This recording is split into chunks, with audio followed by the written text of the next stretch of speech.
Hello, everybody. Welcome back, all of you beautiful broken chairs out there. I am Jacob. Welcome back to the JCP End Zone Perspective podcast. We took a little break from last week.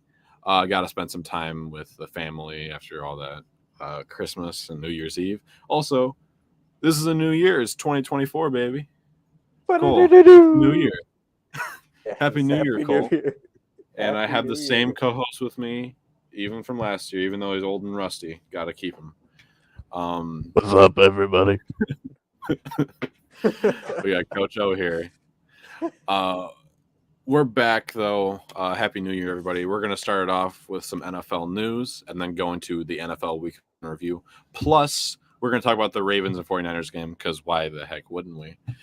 And then we'll go into our fantasy segment, the good, bad, and the mez, and then we'll go into the playoff hot takes that we have for today. Let's kick it off with NFL news though.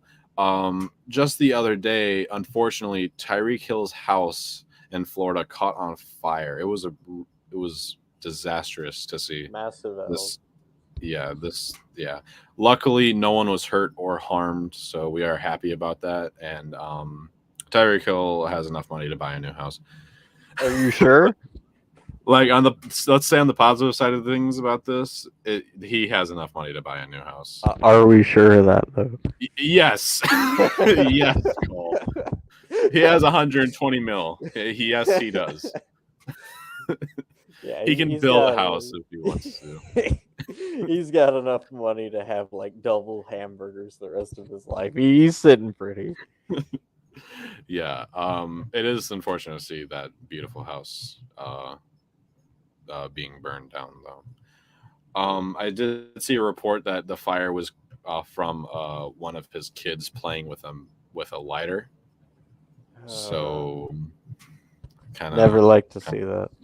yeah, kind of a sticky situation there. Just like Going on to Michigan different losing to news. Washington. Hey, that's shut your dirty. Hey, we beat Bama. By the way, get that off my screen. Congratulations to the Michigan Wolverines, man. They're gonna choke. I'm not. No, they're not. Shut your dirty whore mouth. Going to different news though. This was the other week. Last week, I believe. Russell Wilson was benched, and is soon. Rumors are said that he will be released from the Broncos. This is so stupid, in my opinion. In my opinion, this is a horrible, just stupidest thing that is happening with Russell Wilson. And I get he was abysmal last year. He was horrible. I understand that. He's probably the worst quarterback in the whole league last year. But he's doing really good this year. He has, if I would say, probably better stats than Patrick Mahomes, just less yards, but less interceptions as also. And for him to be benched and then he's probably going to get released, why? What has this guy done to be benched? The team losing is not his fault. 100% not his fault. He's putting up scores. It's mainly the defense that's just letting these games just slide by. Cole, what's your opinion on this? Yeah, I mean, I don't know how you come to this conclusion about, Russell Wilson was the problem with the team because, like you're saying, I mean, this whole team really let down the team. It wasn't one player, wasn't, I don't even think it was really per se one side of the ball. I mean, both sides had their issues, but to blame Russ alone, I don't get this. And not to mention, you pay him all that money and you give him 1.5 seasons to show you. I mean, I don't know. To me, it doesn't sit right. If you got a franchise quarterback, you pay him all that money, you give him some time to gel and really put some pieces in play to where he can be good and develop correctly. I know, develops a term for younger guys, but, I also use it in the sense of getting the chemistry up with the team and really connecting. So I don't think this is a good move. I feel the exact same way. It's abysmal. And wherever he goes, whether he decides to go back to the MLB, Go to the or Yankees. yeah, go to the Yankees or anything like that, we really wish Russell Wilson good luck. As long as he's not cringy like he was last year with the Mr. Unlimited.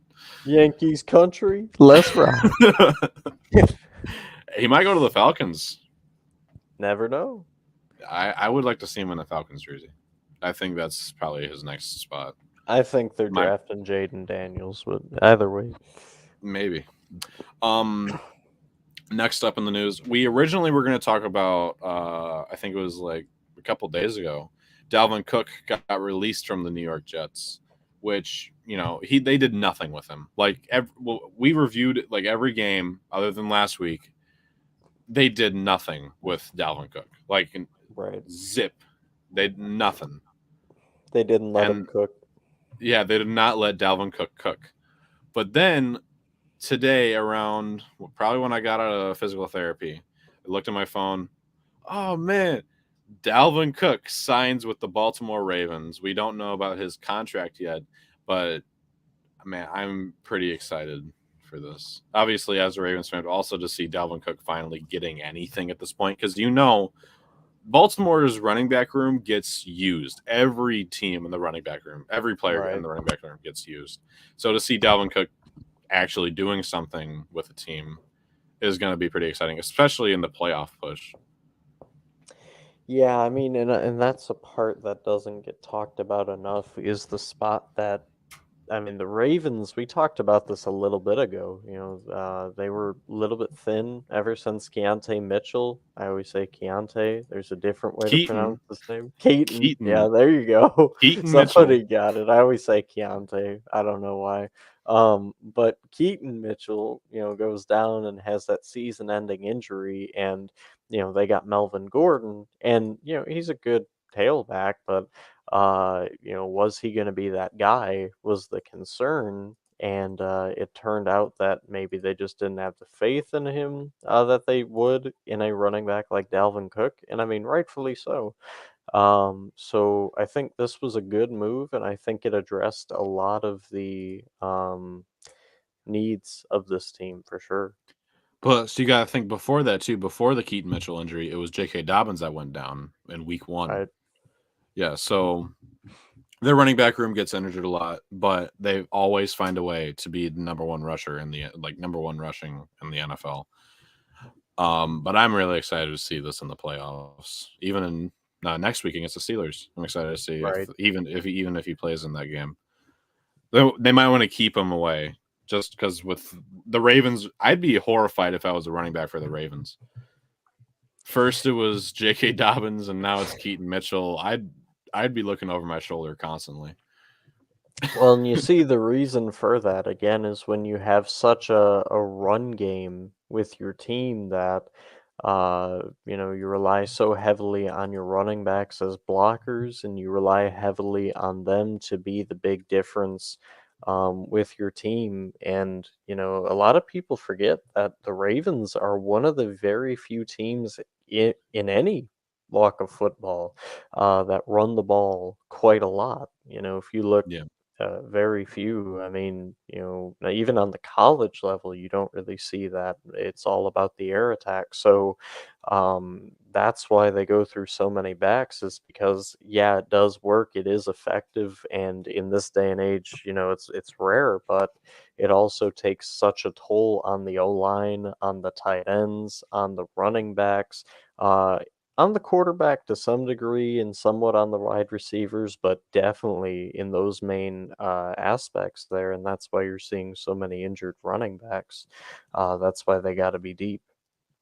Mm-hmm. Exactly. And I do think it's good in the way that the Ravens, like you said, they run the ball so much, but they still find they still find how Lamar can be like top of his game right now, which is amazing to me.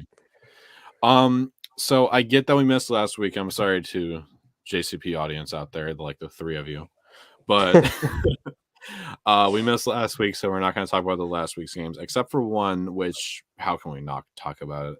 We're going to talk about the 49ers versus Ravens game, which if you were going to ask me, Did not live up to the hype. Was an entertaining game though, nonetheless, for one side of the ball.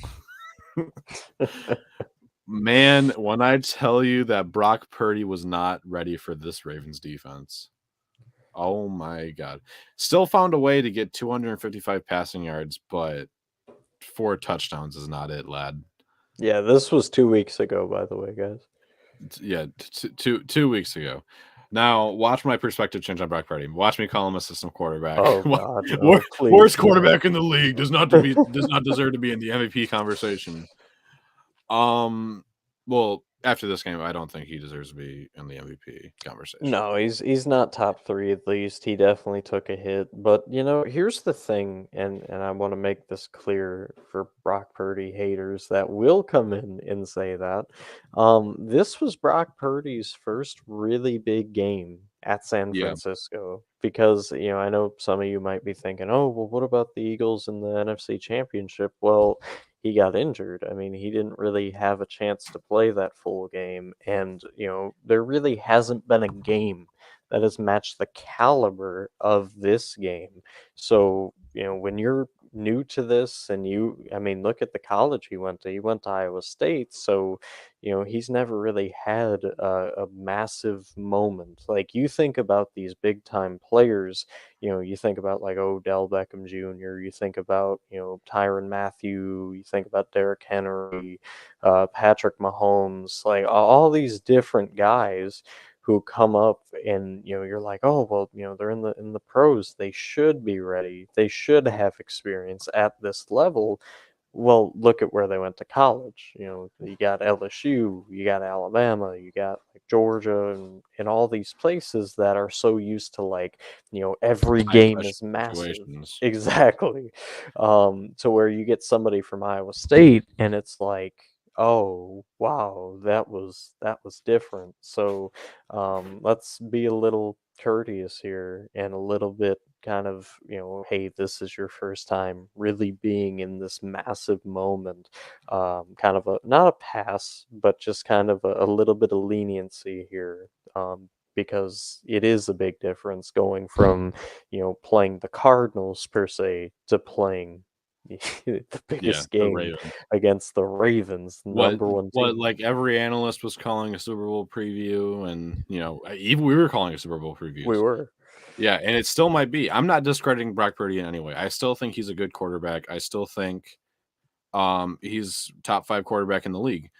This game though was what, like you said it before this game when we were talking about, like when we were talking about this game before it was coming out, that you think the Ravens will win because Brock Purdy is not experienced yet. Lamar Jackson is an experienced quarterback. He hasn't been in the league for long, but he's familiar with these games that are like, oh man, like this is going to be an exciting game. And like all these eyes are watching this game on Christmas Day. People are Right. eating with their family, looking to their side, not even paying attention to the racist uncle. They're watching this game being like, this is a Super Bowl preview. Like this is what was going to happen. And I think that pressure immediately got to Brock Purdy. And I can't really blame the guy. I can't really say anything bad about him. It's, the first time this game was really, the first time he played a game where it was like, oh man, all eyes are watching me right now. Yeah, and I mean that's a massive difference. And also, you got to think about the schemes as well, and you got to think about Kyle Shanahan for a second. Like, listen, I like Kyle Shanahan to some degree, but you got to admit, in big moments, he's not good. He had a 10-point lead in the fourth quarter of a Super Bowl and ended up blowing that not too long ago. So he's very used to this situation, but he's still, for some reason, cannot get his team ready to win a big game. And it's starting to get concerning. It's not quite there yet, but it almost is. He's kind of like James Franklin almost of Penn State, or like a Ryan Day of Ohio State. That big game comes and they just fold under pressure. I'm just saying. So don't even disgrace Kyle Shanahan by naming that fraud. I'm just saying, man, it's similar. No, at least Kyle Shanahan's respectable. But big takeaway from this game, Cole. I actually want to ask you a question. Let's say that these two do find their way in the Super Bowl and against each other, which the Super Bowl logo finds it that way. Do you see the same results coming out? Oh man, that's And do you start Sam Darnold instead of Brock Purdy? Well, that second question's easier, so we'll start there. Hell no. And the first question, though, that's such a loaded question that everybody loves to ask about rematches. Is what'll happen? Will it be the same? From my experiences of watching, rematches happen, unfortunately, I was on the end of an ass kicking one time when LSU played Alabama in the Natty in 2011. That didn't go well because we beat them the first game that year and then destroyed in the Natty, but we don't talk about that. So if if it were a coach, if it were a Bill Belichick coming into this game for the Niners, I'd say undoubtedly 49ers win. Boom, Bill will have his team ready. They'll have adjustments. They'll do things differently. With Kyle Shanahan, I can't say that. I think he will learn from his loss, but I'm not ready to say, he'll have them ready. They'll be on a path of terror for the Ravens. This game will be closer, I think. And that's all I can really say in terms of that question because, that's loaded. And I honestly think, we're going to see two completely different teams than what we saw in this game if there's a rematch because they will both be at the top of their game, highest level, and maybe even doing things that they were kind of saving from the regular season. So that's the best answer I can give to that question. Also, my takeaway of this game, that Ravens defense. I mean, this is not going to shock telling anybody. you, we are dogs. The Harbaugh effect, dude. I'm telling you, the Harbaugh effect. We are dogs. I'm just saying though, they did a tremendous job. They had 4 picks, or actually 5 picks. Excuse me, 5 picks. Kyle Hamilton, great plays. Patrick Queen, Marlon Humphrey, Marquise Williams had a nice play.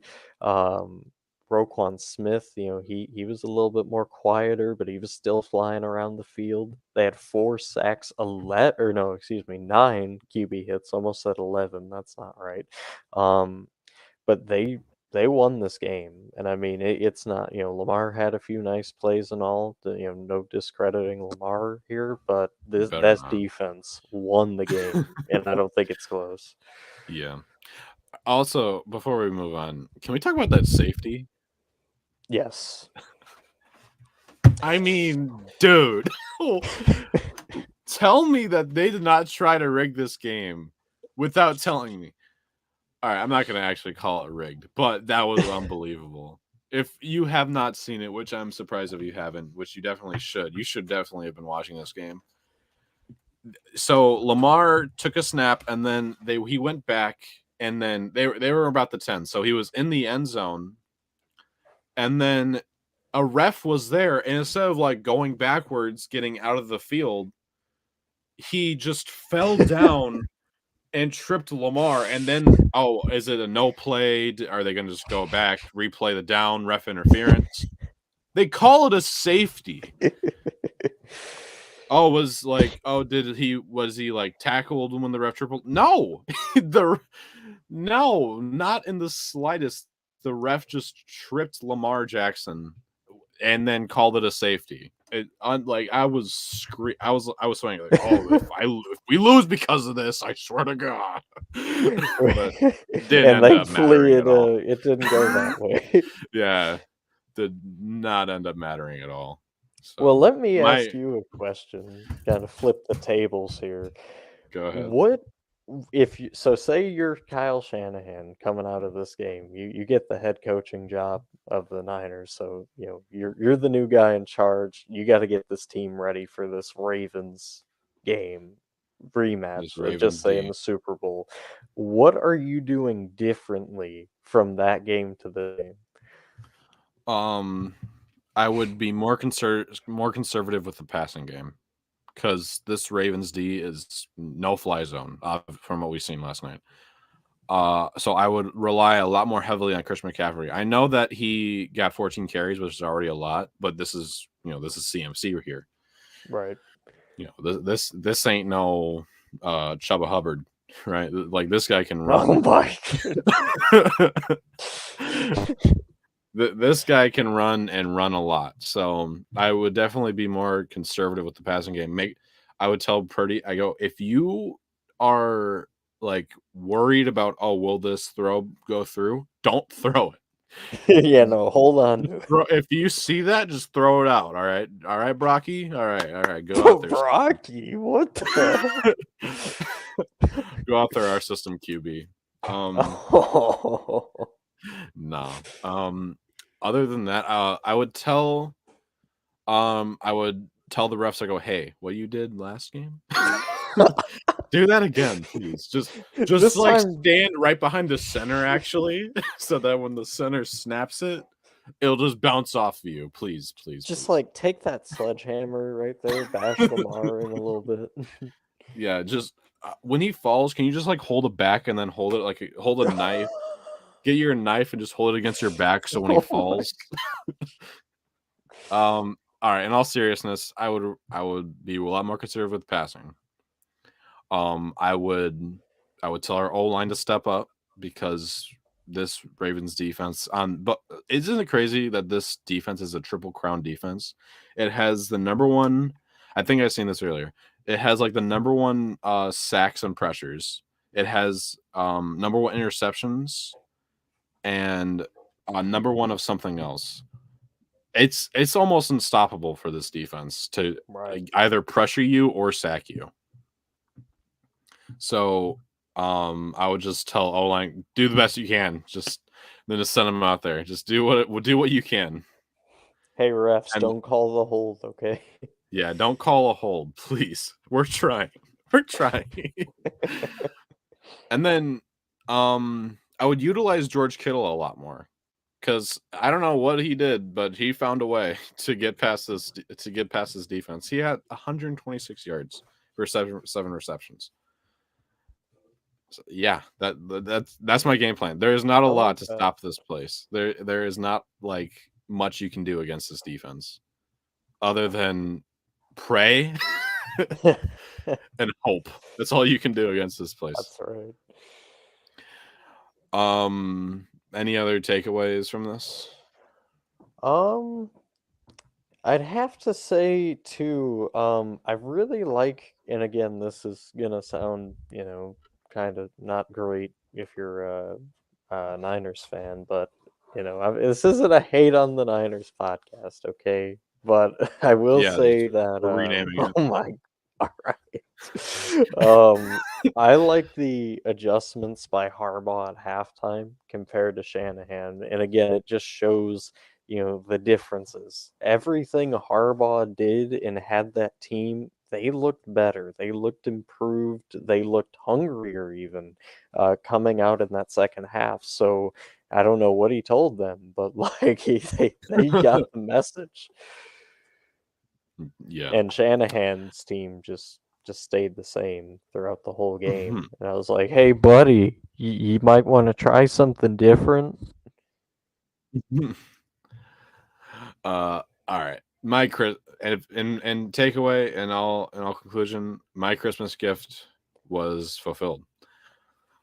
Hopping into week 17 here, just jumping from week 16 to 17. Jets versus the Browns. Joe Flacco continues to be elite. Most elite quarterback in the league, getting this actually won Cleveland their playoff spot. That's true. So Joe Flacco elite. No. 19 for 29, 309 yards, 3 touchdowns, and 1 interception. Imagine missing 10 passes against the Jets. Couldn't be Shut up. Shut up. Better than Trevor Simeon. I'm telling you that much for the Jets. Oh, wow. What an accomplishment. He did better than Trevor Simeon, man. Better than Patrick Mahomes. Just give him the MVP now. Joe Flacco better than Patrick Mahomes? Well, if This Patrick season, yeah. Mahomes had wide receivers, With arms. yes. No excuses for Patrick Mahomes, though. He doesn't have any excuses. In conclusion, like Trevor Siemian at least tried. He did decently good. 32 for 45, 261 yards, and 1 touchdown, 1 interception. And this was, I think, the Jets' last game. Well, this was the Jets' last game with Dalvin Cook, and I don't see him anywhere in the rushing, so I can sense why that he left. And that's so sad too, because like when Dalvin Cook was announced with the Jets, everybody had these amazing thoughts about like, oh, they're gonna have like a Detroit Lions thing, like they're gonna give half and half carries, they're gonna have split backs, they're gonna do all these things, and then they were just like, hey, Brees Hall. You can go back there now. Yeah. That's the janitor's closet. Yeah, just that way. Oh, okay, coach. Okay. Like, imagine being Dalvin Cook and, like, I don't know what they promised him, but they were probably like, hey, you're going to be a shining star on this offense. You're going to be, like, awesome. And then you don't do anything. Yeah, just walk into that janitor's closet, and then you'll be set. What did they pay him? What did they pay him? Because whatever they paid him, it was too much because they never used him. I'm not going to look into it because it really doesn't matter. They could have paid him $3 and I'd be like, that's as many rushers I got, so. Yeah, we paid you for your work. But yeah, Brees Hall, 13 for 84 yards, no touchdowns. Like, this game was just, like, it's just Joe Flacco being elite. Like, what else can you say? And David Njoku,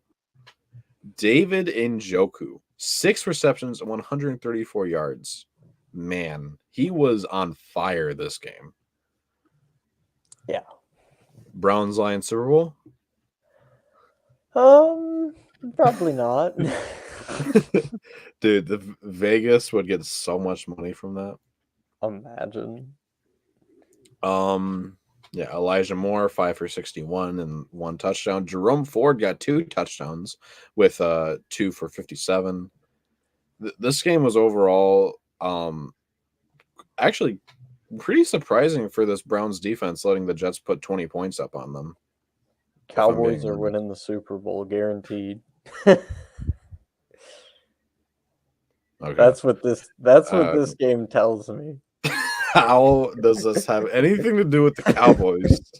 Because, all right, hear me out. This is like the elongated like math equation.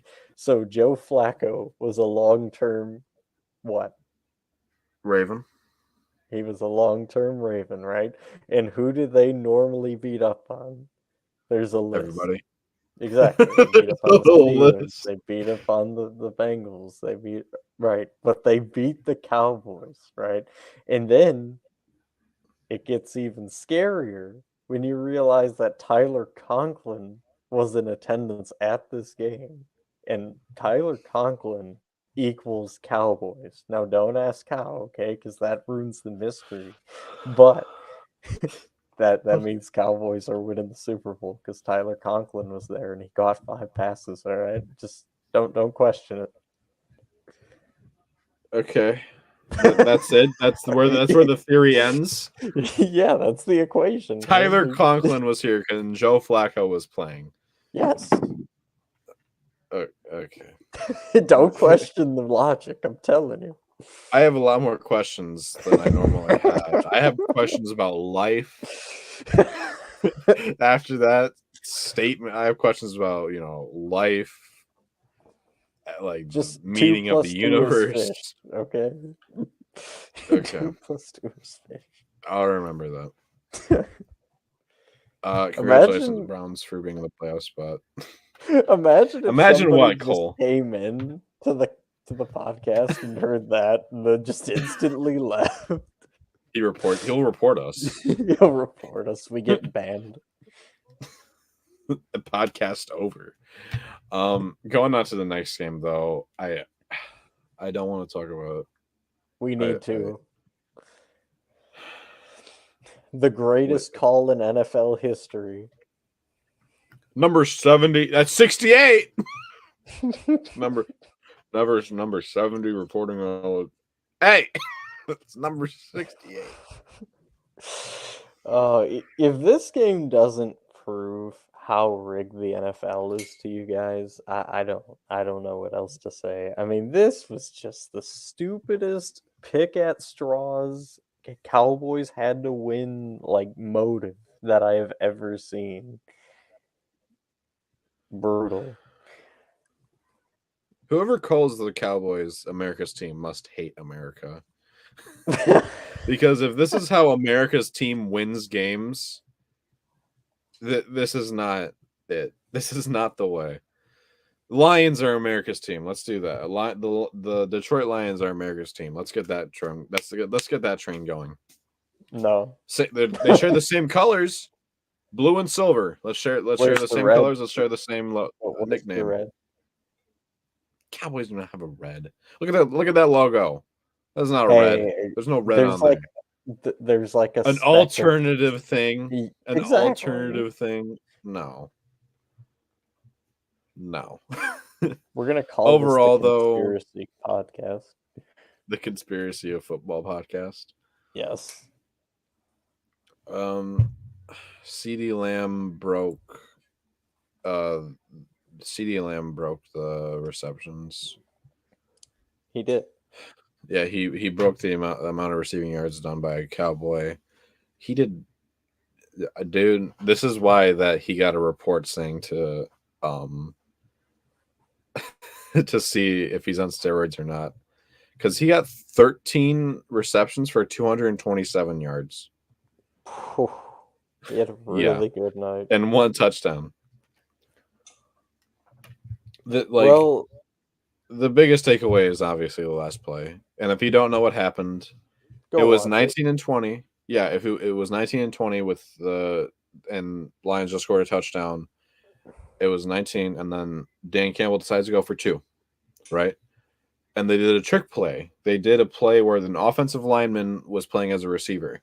Now, in order to do that, they had to go to the refs and report that number as eligible, that numbered O lineman as eligible. Number 68 did that, and then they said that number 70 was eligible. I don't know how you can mistake that in such a crucial part of the game, but they did somehow, because it's the Lions, and the Lions even have a history, specifically with Cowboys games, that they get cheated on. Specifically on Cowboys games. We all remember about 10 years ago. Hold on. We remember about like 10 years ago. It was Matt Stafford was with the team, and the Lions, I almost said Jared Goff. Matthew Stafford threw a pass. The most blatant PI ever called was a flag. And then a Cowboys player walked up to the ref and was like, "Hey, man, you've been throwing us flags all day. You haven't thrown them one flag." And the ref picked it up and was like, "It's fine, guys. We're sorry." Yeah, we're sorry. We realized who we threw the flag against, so never mind. But your point, Cole. Like, okay, so I'll talk about the game first, and then I'll come back to this. But Jared Goff, he had a pretty midday, as I kept saying earlier in the season. Jared Goff is mid. Thank you for proving my point. I mean, he also had 271 yards and 1 touchdown. I mean, pretty mediocre stats, not gonna lie. David Montgomery and Jahmyr Gibbs had a decent 1-2 punch. Obviously not what we're used to seeing out of them. Laporta had a pretty good day. Ross St. Brown had a pretty good day. Jameson Williams, 2 receptions, 69 yards. Just like, nice. Dude, love that guy. Nice. And then as for Dallas, Dak dacked it up. I mean, what more is there to say? Dak dacked it up. Do not make that a thing. Please do not make that a thing. Get it trending on Twitter. He dacked it up. I'm going to kill you if that's a thing. Oh, God. All right. And then obviously. Don't think I'm lying. uncle. Don't you think I am? So we talked about CD Lamb already. Tony Pollard had a pretty shitty game, not gonna lie, and this was defensive to say the least. And then the last play, like, was the ref drunk? Like, was he just not paying attention when two big behemoths of people just come up to him and it's like, "Hey, yeah, we're eligible." That was the stupidest makeup Wrong. crappy No, you call can't be eligible. ever. This is the Cowboys. You can't So win. yeah. So my thing is, like, did he say 68 plus 2? Like, was that what he No, thought? he just said 70. He just said 70 because 68 was next to 70 when like they was all two of them were next to him, and I know. and he said 68 is eligible. Number 68 is eligible, and then they announced 70 as eligible. And you could just tell after this game that Dan Campbell was really upset. You could really tell. No, I would be like Patrick Mahomes. We can't do that, man. You can't just throw a flag at the end of the game like that, man. Kermit the Frog. And also Dan Campbell, like, why didn't you just kick the PAT after the penalty? Yeah, like, I was gonna bring this up. That it's not. We get that this happened, but Dan, you could have just kicked it and went to overtime. You really could have just kicked it and went to overtime. We get it that you have balls of concrete and that you have the biggest balls out of any coach in this in the NFL, but it's a game of numbers and yards. And like we still had a 50-50 chance of went to overtime, but to have like a 5% chance of winning of a 2-point conversion, it's it's still really dumb. I don't blame Dan, but still, it was a stupid thing to go for 2, even though we could have just kicked it. Exactly. Not just one time, because we got the initial flag and then we were allowed to go for it again, but the play after that was another flag. So we had 2 chances to go for 2. To go for 1, I mean, to just kick the PAT. I was gonna say what? And he just didn't do it. Then I get it. You want to live up to that expectation of being Dan Campbell, having balls of concrete, but it's still you need to win your players games. You got us to the playoffs though, and you got us to number 1. So I don't hate you. I love you, Dan. This is just the hard criticism. No, I'll never hate Dan Campbell. He's the one who's getting us to 11-5, sharing a record with the Cowboys. I'm perfectly fine with this. But fair enough. That's just my takeaway from this game. Just upsetting to see this. The rig game. Going on to the next game though. From my immediate upset of this game to this, man, I I could trade away that all day. Oh wait, where'd it go? Dolphins. I was gonna Ravens. say, what'd you do? I clicked it and I guess it went away, but Ravens just smacked the Dolphins across the mouth right in front of their mother. Just said, "Eat this," and this is what happens. Like, this was not pretty. Lamar Jackson, 18 for 21, 300. Lamar Jackson, 18 for 21, 321 yards, 5 touchdowns and no interceptions. 5. Oh, I want my quarterbacks to be more quarterbacky. What does this say? Anytime there's criticism about Lamar Jackson, I'm calling you racist, because that is honestly what it has to be.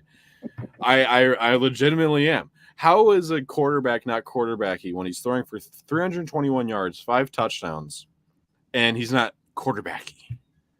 Oh, but he rushed for 35 yards. Man, what will he ever do? How dare he?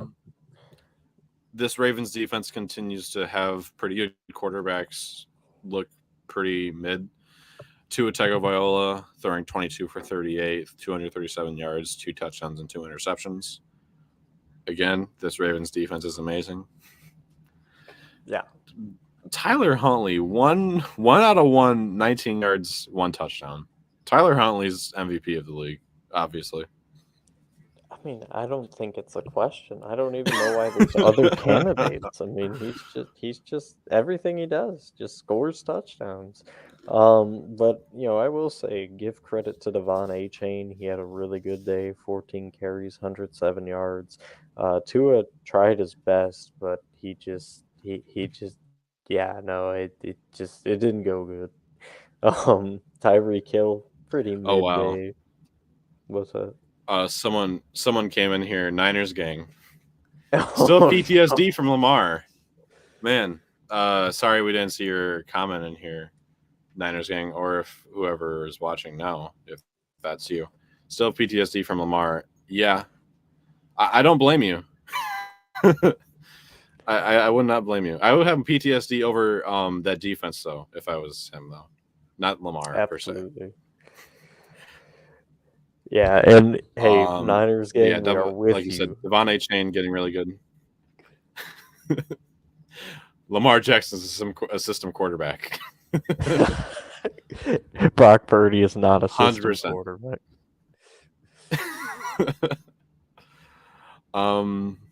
Overall in this game, yeah, like Lamar MVP for sure. Tyler Huntley MVP. Gus Edwards MVP. Oh, okay, A lot of MVPs in this game. But Zay Flowers, can we talk about? Did you see that highlight from Zay Flowers? I did. Where he just like seamlessly just walked up the field and was like, I'm open, touchdown immediately. It was huge. It was a 75-yard touchdown. And yeah, it was just beautiful to see. And I seen a video a couple days ago of like, tell me the NFL is not rigged. Oh wait, we got another comment from Niners gang. Mr. Irrelevant got the most Pro Bowl votes. What a world. I know, right? It's so wild. Biggest system quarterback in the league, man. Biggest system quarterback in the league. Obviously not. One bad game Wow.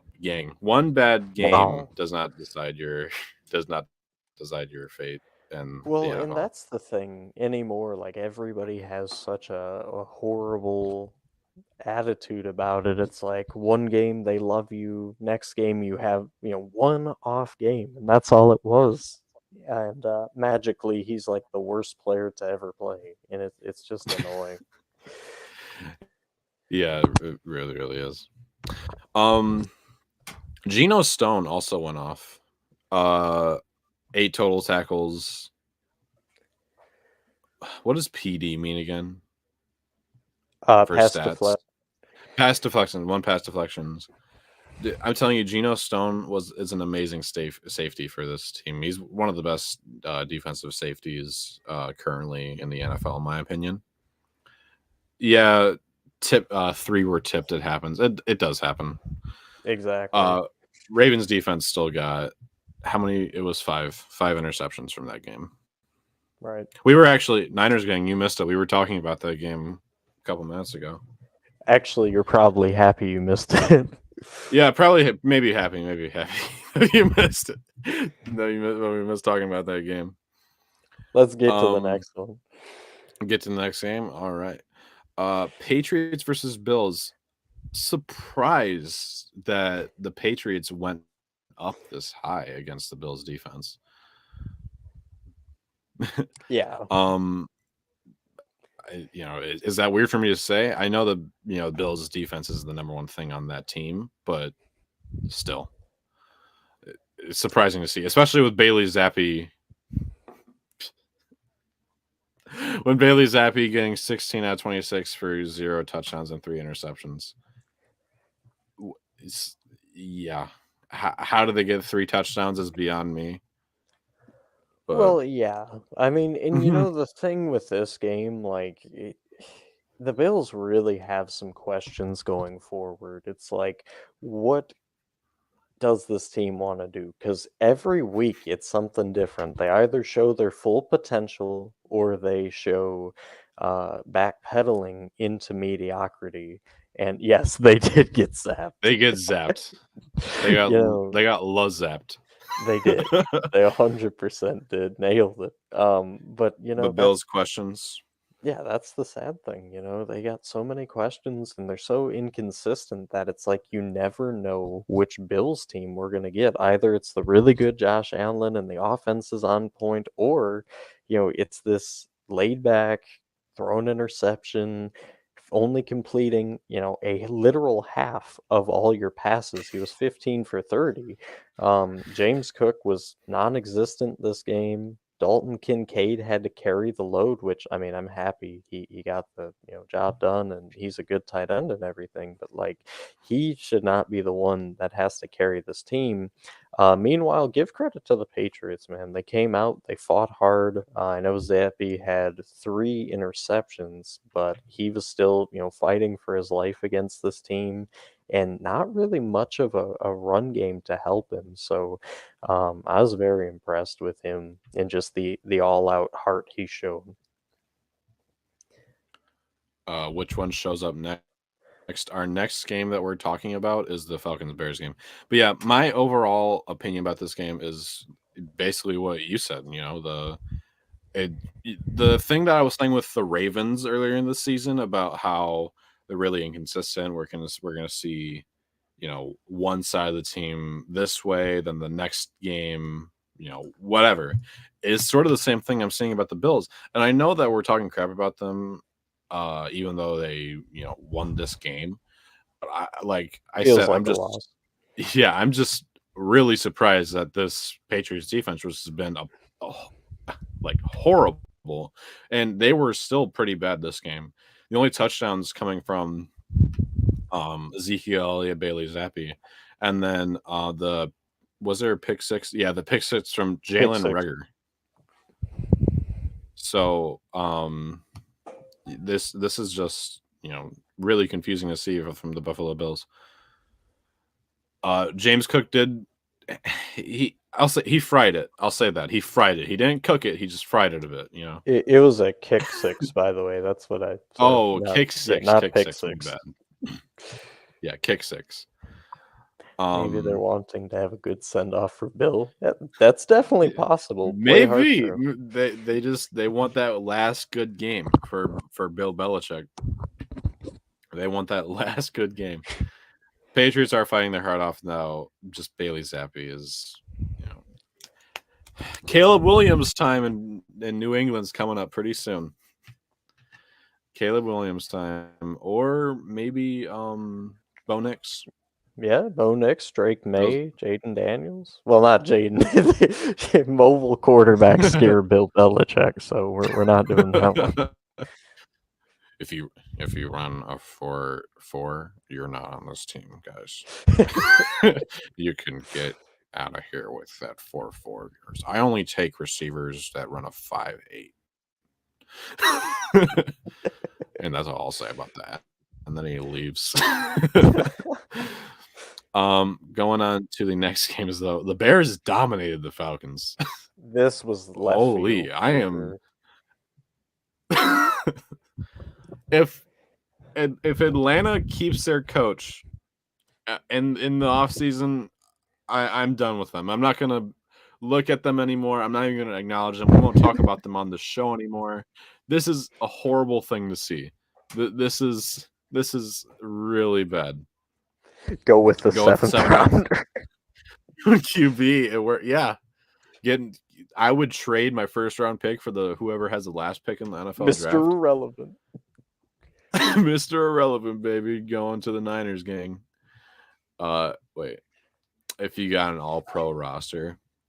Yeah. I actually, before we get into this Bears-Falcons game, that was a talk we had earlier on the Discord server. Like, these Patriots teams were so loaded that it didn't matter who you had.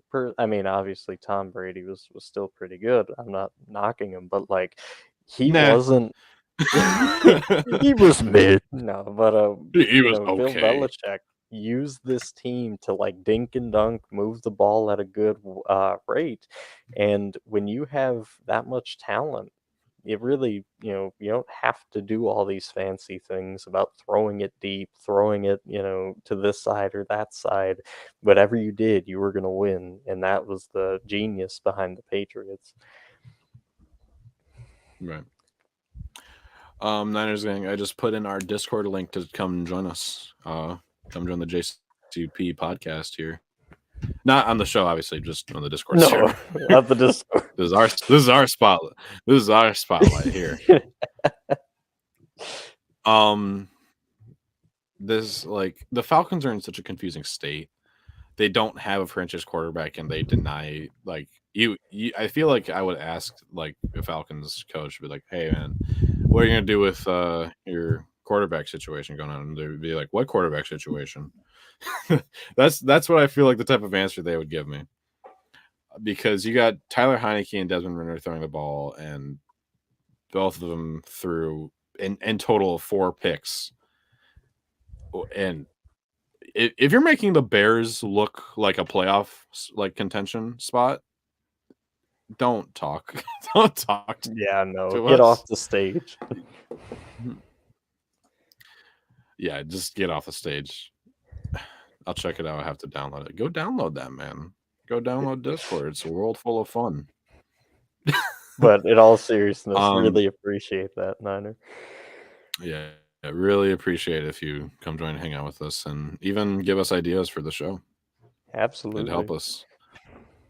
Only touchdowns that we've seen for on the Falcon side of the ball was one thrown by Taylor Heineke to Tyler Algier, and then rushing touchdown by Taylor Heineke. Like, and then the Bears. Hey, so thank I'm you gonna for ask you hitting an that interesting sub. question. Yeah, thank you, Niners gang. Thank you, Niners gang. You are 10th or 14th subscriber. Can you read? Yeah, I can read. I can read how Justin Fields walked all over this Atlanta defense. 20 for 32, 1 touchdown, 268 yards, and then he also ran for 45 yards and 1 touchdown. I think we're going to see a lot of good things in Chicago. We're seeing a lot of promise. They're going to get the number 1 pick. They're close. They're also getting a top 5. Actually, maybe not. With that offense, maybe a top 10 pick for next year's draft. It'll be for sure. And it also decides if you keep Justin Fields or not. Personally, I would. I really would. I would keep Justin, but knowing the Bears, they're probably looking at Caleb Williams like a medium rare steak right now. And they're wanting everything for him and even more. I got it early before you guys went big time. I really hope we do. Hey, that would. I really hope we do. Yeah, get us on ESPN, Niners. I hope you have some connections. Get us on ESPN. Get us next to Pat McAfee. This is Shannon Sharp. You didn't know that? So knowing the Bears, they're obviously looking for anything really. And honestly, they could trade Justin Fields for maybe a 2nd, 3rd round pick. So Cole, I'm going to ask you, and don't think of it as would you. Think of it as, are the Bears going to? Don't think of it as like, oh yeah, obviously there's a guy, or obviously like there's a chance. But think of it as the Bears Corporation, not as yourself or what you would do. But what are you doing with Justin Fields, and what are you doing with your draft picks?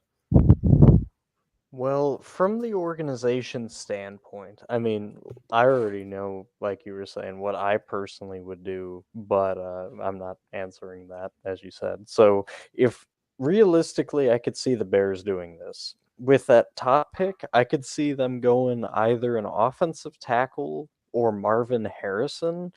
The reason I say that is because I know, initially you were thinking quarterback, but I think they see it a little bit like, hey, we got a chance at 4 or 5 really good quarterbacks. There's no way before our next pick, all of them are going to go. So I think they wait. And I think they go like Marvin Harrison or maybe Malik Neighbors, like one of those two, with the first pick. Or maybe they go offensive tackle. I mean, I doubt that the second part, so I'd stick probably with the wideout. And then knowing the Bears, they're just like, oh yeah, we're gonna draft a quarterback. We'll get maybe Drake May slips, maybe Jaden Daniels slips. Um, I definitely think it would be one of those two. I don't see Caleb Williams going that far down. Um, so we'll see. Hey, Niner and I are on the same page. Let's go. Yeah. Niner agrees with you. Have to go with Marvin Harrison. It would be him and DJ Moore would be sick. Yeah, as a Detroit fan, because a Niners gang, if you don't know, I'm from Michigan, but I like Baltimore, so I have two favorite teams technically. It's a weird dynamic. So but I have to be biased on this show. I have to be non-biased on this show and talk about the Vikings, Bears, and Packers. Like this is what I would do instead of saying this is what I would do. I would trade all my draft picks to Detroit for a 7th round pick. But yeah, I like your answer a lot. I like your answer a lot. But it's fun even seeing. I don't know if you've seen, but in Soldier Field in Chicago Stadium, they're chanting for Justin Fields to stay. They're like, "We want Justin, we want," and it's like it's nice to see, especially with a lot of hate that Justin Fields gets. In my opinion, Justin Fields is kind of what I see out of Lamar, except less passer heavy. Is that weird to say?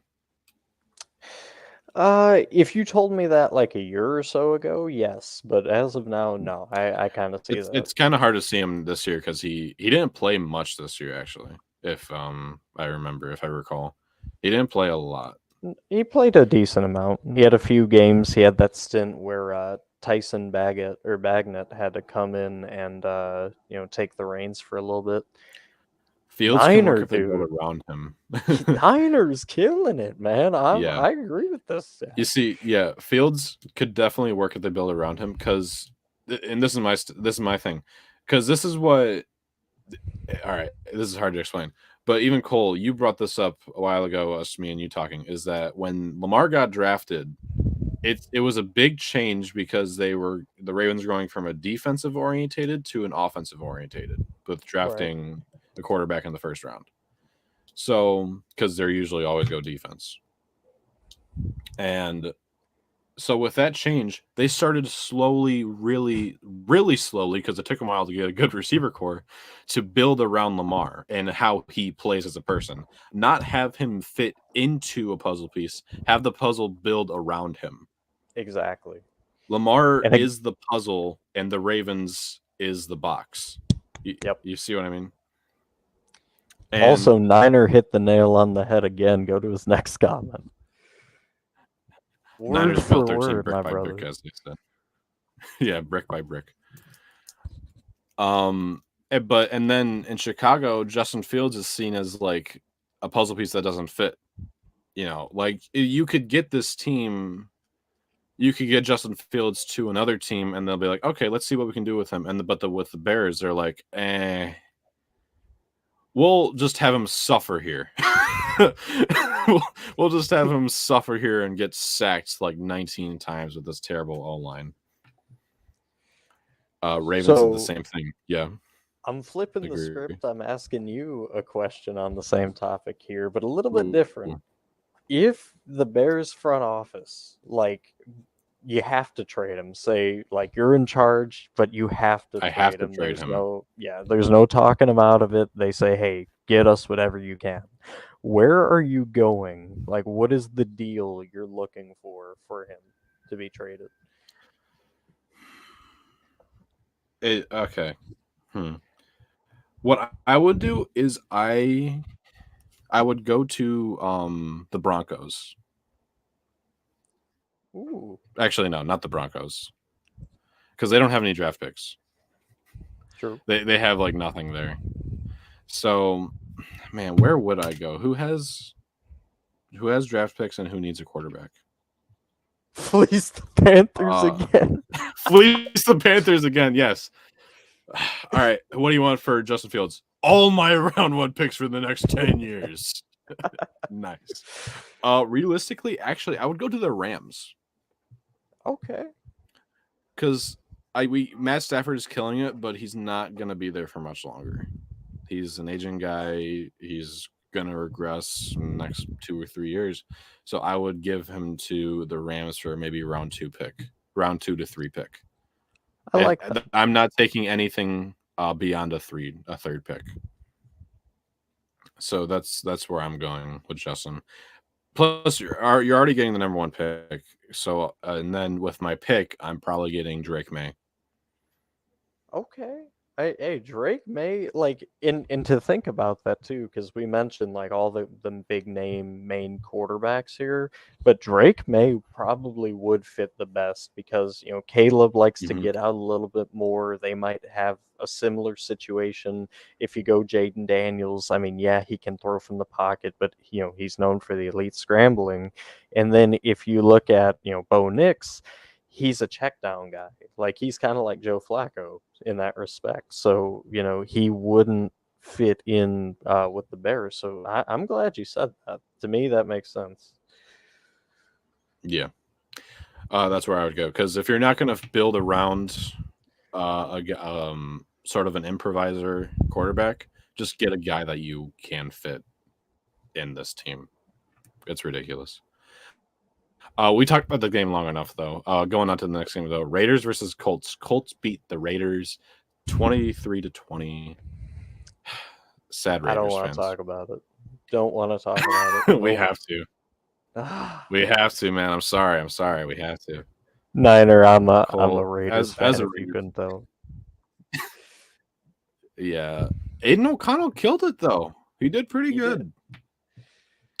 Getting base, I'm gonna call it 300 yards. I do not care. He got 299, but I'm calling the 300 with 2 touchdowns, no interceptions, 30-47. Let this guy breathe. Let Aiden O'Connell breathe for a little bit, please. Mustache magic, maybe. Yes. That might be what it is. Gardner Minshew. He did okay. He 15 for 23. 224 yards, 1 touchdown. He did pretty good, but man, I feel bad for this Raiders team, and just next year I see them being in playoff contention. I really do. They're good, yeah, because you have your guy, you have your quarterback. Just focus on next year. I kind of hope they plunge a little bit just to get a higher draft pick. Yeah, and I mean now that My we're opinion. out of playoff contention, that makes the most sense. Yeah. Would it be weird if they were just publicly like, yeah, we're gonna purposely lose games. we're done for the season. You guys can go home. Just forfeits every game. Just throws a white flag on the field. Be like, hey. Wait, what do you say? Jimmy G really working that club board. Yeah. Oh, by the way, I forgot Niner, Jimmy welcome. G was on this Raiders team. We took I really forgot. We took your quarterback that was holding y'all back. You guys got a franchise QB. We got a franchise QB. We got you. It worked out. It worked out. Devontae Adams, is he happy? I think so. He got 2 of the touchdowns that Aiden O'Connell threw, and it got 126 yards. Man, Devontae is insane. But he's not really happy until he wins. That's true. Sad Devontae Adams noise for probably the rest of the season. Yeah. Hey, but if I was Devontae, I would be happy because next year is going to be looking really good for y'all. If we sign Pearson as the coach. If you sign Pearson as the coach. Because, if you guys played this game earlier, like if you guys were like, playing this, if this game took place earlier in the season, you guys would have no shot. You guys, this would be a 23-0 manslaughter by the Colts. But with him, with Pearson, you guys, should be set. Going on to the next game, a really close loss. A really, really close loss. Chooch is crying. Chooch is crying with, his arms up in the air. The showgirls haven't walked the same since he got in town. So that's the reason. That's the reason. Matthew Stafford is really good. And I know I'm saying that pretty late, but he is really good, even though he threw 2 interceptions. Getting 317 yards, 1 touchdown, 2 interceptions, 317 yards. Just really amazing. And then Tyrod Taylor. Isn't it crazy that the New York Giants had like 5 starting quarterbacks? No, that's pretty typical. All right, first it's this guy. No, he got injured. This guy. No, he got injured. Not this guy. Oh, we got tired of him. This guy. It's back and forth, back and forth, back and forth. It's exhausting to learn all these new names. It's really just exhausting. That ending was wild. Yeah, the ending was pretty crazy. Can we give a shout out to the Rams though? Like, can we just give a round of applause? They have the playoff spot. They have the playoff spot that they've been wanting. They were pretty low in percentage earlier in the season. Now they're 9-7, baby. They're riding that wave to get first rounded. Also, Kyron Williams. Every week. 3 touchdowns, 87 yards, 20 carries, and the offensive rookie of the year should be, he won't be, sadly, Puka Nacua. Dude, I'm pissed, man. Like, why? He's getting snubbed. He's literally put on a show every week, and they're like, no, sorry. Yeah, it's sad to see this. Same old sorry Rams, agreed. Demarcus Robinson also put on a show with for 6 receptions, 92 yards. Tyler Higbee, 6 receptions, 62 yards. Was Kyron Williams the answer that they've been looking for in the Los Angeles Rams rushing room? Yes. You think That's so? it. Yes. Like, because he's a monster. He is, like, undoubtedly doing amazing in this Rams offense. And they're letting him. They're not trying to, like, hold him back. Sean McVay is doing a great job of utilizing Kyron Williams in the right ways. What can I say about this Giants team? You almost won. You almost won. Darius Slayton got the 1 touchdown with receiving. Darius Slayton, 106 yards, 4 receptions. Man. It's just sad to talk about this team. And then you got a kick return with Gunnar. I'm not going to try and pronounce it. Gunnar Olszewski. I hope everyone knows what I'm talking about. He would have passed CMC if he didn't miss 4 games. Maybe. I could see that happening. Definitely possible. But, the thing about this Giants team, it's just like, where do you go? Because they have really good talent on this team. You got guys like Azeez Ojulari, you got Dexter Lawrence, you got Bobby Oriki, who's been crazy. You got Darius Slayton, you got Wan'Dale Robinson, you got Jalen Hyatt, Saquon Barkley. Like, the O-line on paper should be really good, and it's not really good. And it just, like, you got Kayvon Thibodeau, another name, but just how is this team so bad? Like, is it a coaching thing? Cole, is it? I have your answer of where you go. I have your answer. Don't go. You tank. That's where you go. You tank this. You're 5-11. Don't get a win next. Don't go to 6-11. 5-11. That's a top 5 draft pick. Oh no, I know. I'm saying, like, where do you go for the future though? Because, like, what do you address? Quarterback. You think so? 1,000% quarterback. Yes. You can't be switching. Daniel Jones switched initials. Switched initials. New York sports are trash right now. Yeah, Facts. except for the Bills. Bills are the only team in New York that's doing successful. You get a quarterback, 1,000%. Like, imagine if, all right, Giants up next with a 7th overall pick. You have Bo Nix on there. You got Jaden Daniels, the just switched initials, like I just mistook him earlier. And you get a running back or something like that. Chooch will burn his house to the ground. Oh, Chooch will burn his house to the ground. Because what else do you need? What else do you need on this team besides defensive help, obviously?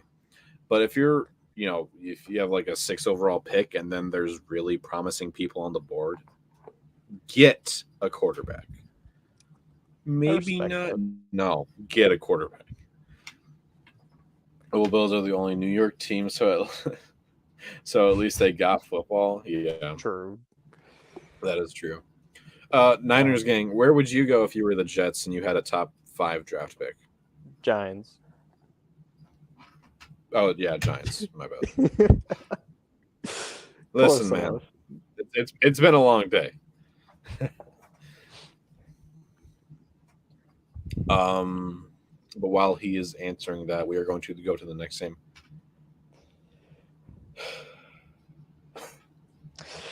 Everybody Eagles. face palms. What happened? Is this what happens to football teams when they have such a fiery start? The candle wick burns out. Like, what happens? Oh, dude, the Cardinals though, like you could have done this any other week, and I would have been like, okay, like whatever. Oh, yeah. At least it was against a competent team.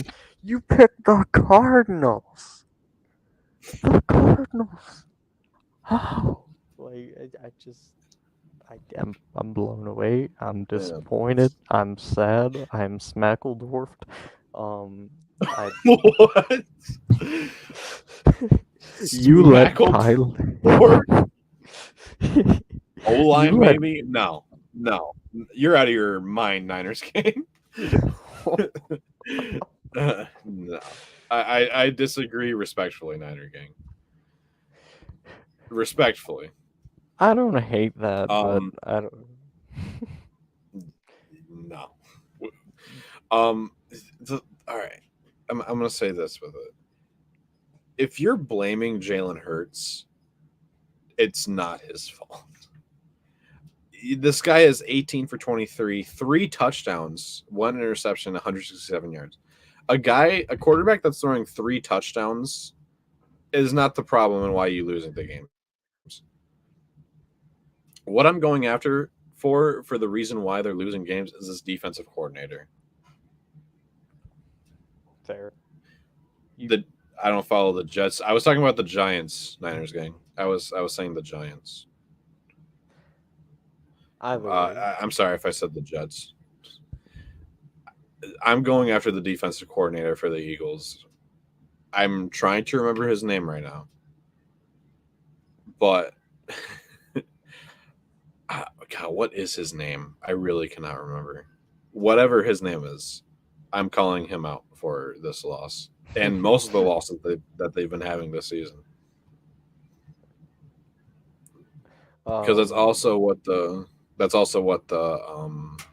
people online are talking about too. So I'm going after him. It's Sean Desai, by the way. Sean Desai.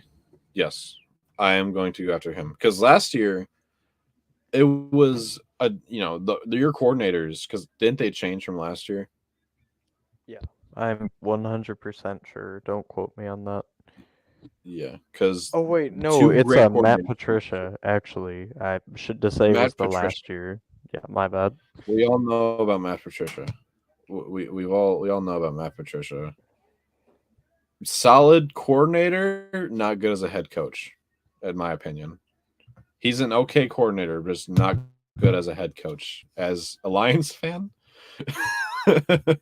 we all remember his stint. We all remember that man is his stint you. in Detroit. Yeah, But Kyler Murray did amazingly well of my expectations for Kyler Murray. 25 for 31, 232 yards, 3 touchdowns, 1 interception. I mean, he's doing better than, what I even remotely expected of him coming into the season. I know he was hurt, but when he came back, I thought he would do pretty mediocre. But he's actually winning the Cardinals games, which I bet they're like, stop winning. We want a higher We draft want a pick. tank. Stop. Yeah, we want a tank. What are you doing? This game, James Conner, by the way, 26 carries, 128 yards, and 1 touchdown. I think we may have broke the Eagles, kind of broken before Debo was right about them. Maybe. Agreed. I can see that, yeah. And we're not even seeing a lot of production out of the receiving core with this. It's probably a dark future for Philadelphia. Jason Kelsey, trade out of Philadelphia while you can, man. Come to Baltimore. No. We'll keep our center. Tyler Linderbaum. But Yeah, but going back what are to your this game, Yeah, James Conner was a tremendous story to this game. Kyler Murray did a really good job too. I mean, he looked back to form. If you remember watching him at Oklahoma, I mean, it looked identical back to the good old days there with Lincoln Riley. Just everywhere he threw just seemed to be correct. So also Greg Dortch, another really standout game. And I know Rondell Moore didn't have a lot like per se, but I think he did a really good job of opening up other players in this game. Also, can we talk about the man, the myth, the legend, Buda Baker? Like, I don't know if you guys got to see much of this game, but he was flying. Like, every play, it was like either BJ Ojolari or Buda Baker. Like, those two, round of applause. Yeah, 100%. Going on to the next game though, we're probably ready to go on the next game, right? Yes, sir. Saints versus Buccaneers. I Switch, hate please. this Saints division. versus Buccaneers. I do too. I mean, it's sad that we have to talk about this. We like the Bucks. All right, I'm sorry to say it. We like the Buccaneers. They should not be tied to the New Orleans Saints in terms of record, because we think they vastly outweigh. We think the Bucks vastly outweigh the Saints. It's not close. It's insane. Tell me why Mike Evans is only getting 4 targets. Tell me why no one has over 6 targets in this game. Chase Edmonds has 6 targets and Mike Evans has 4. Why? Baker, you're throwing 2 interceptions. You're making us cry, Baker. Who let Baker cook? He's been cooking good. It's been cooked. It's been sautéed and buttered and tasting that good. And then he throws 2 touchdowns, 2 interceptions, 309 yards, 22 out of 33. But 2 interceptions it's not excusable. Bucks had the momentum going in and hit the wall. They hit the wall earlier, and then they've been slowly tumbling their way, hopefully to the playoffs. But I don't even think they deserve a playoff spot after this. See, and this game really speaks in a weird way about this Buccaneers team, because if you go to halftime, it was 17-0. The Saints were up, and it was like, man, did the Buccaneers forget they had a game today? Like, what was the deal? Were they on the bus? Yeah. And then all of a sudden the fourth quarter came and they're like, "Oh yeah, we're here now, guys." And like Niner was saying, like they were looking on fire, looking like they were going to come back, and then just New Orleans somehow, again, I'm very surprised at this, like finds a way to just maintain, do enough to hang on and win this one. But give credit to Derek Carr. I mean, he played a pretty all right game. Only had 8 incompletions, had 2 touchdowns, 0 interceptions. He was safe with the ball. Give credit to this O-line, especially against this defense. You know, only giving up 1 sack against this defense is a very good testament. And only allowing 0, or excuse me, 1 QB hit if you count the sack.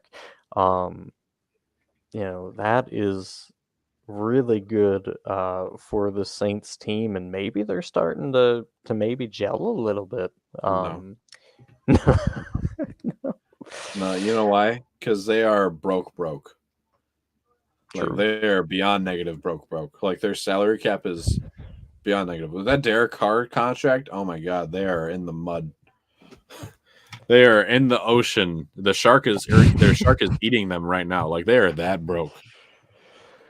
Also, Niner had a good point. Hey, Bucks, you play the Panthers. There's no way you can screw this up, right?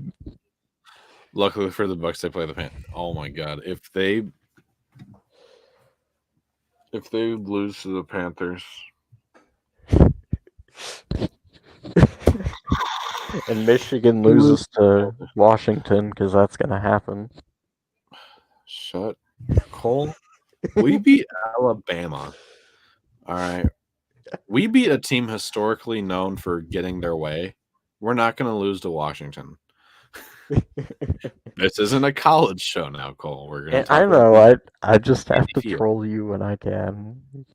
The only thing I'm happy about for this game is to see Jamal Williams on the top of the rushing stat for the Saints, getting 19 carries, 58 yards, no touchdowns. When Jamal Williams left Detroit, you know, be led to the Saints, I was like, oh, I'm happy for him. You know, hopefully he gets some production. Nothing has been happening with nothing happened with Jamal Williams. Barely seen him on the top of the rushing boards. But now he's on the top for this game, so kind of happy for him. All right, let's go to the next game. Yeah, go to the next game. Hey, look who's here. 49 for the Niner gang. We're talking about your team. I'm not surprised. It's the Commanders. You got Sam Howell throwing 2 interceptions, 1 touchdown, 169 yards. This defense was not kind to him, and I don't blame him. Brock Purdy got sacked 0 times. Massive and not even like, yeah, did not even get close. Yeah, massive improvement from last week. I don't even think you can get much better. I don't even think you can get worse from last week. Brock Purdy, 22 for 28, 230 yards and 2 touchdowns. You know, he's okay. System quarterback and all. Totally system. Idiots. Totally a system quarterback right here. But I do want to say, and give props to Elijah Mitchell for coming out, and he really had quite the game. You know, everybody, myself included, wants to talk about Christian McCaffrey and all, but like Elijah Mitchell really had kind of the coming out game for him, and I really like to see this return to form. There was a few questions about how will they respond after that loss, you know, 2 weeks ago, because it's still fresh in the mind. I bet you on a lot of these players and Shanahan himself. But they really took care of business. They shut down a really good quarterback in Sam Howell. And I know this win doesn't look like a lot, but honestly, I think it's what the doctor ordered for the San Fran team. Yeah, as Niner says, they did their thing. They did do their thing. But yeah, system quarterback, you know. System quarterback. Brandon Ayuk, 7 receptions, 114 yards, and 1 touchdown. Brandon Ayuk deserves to be the best receiver named for this San Francisco team. Better than Debo and better than Kittle, in my opinion. I don't disagree. Mitchell and Mason are both great backs. We have great depth there. Yeah. Love I the love system. this system. System's the only thing good with Brock Purdy. Sacramento.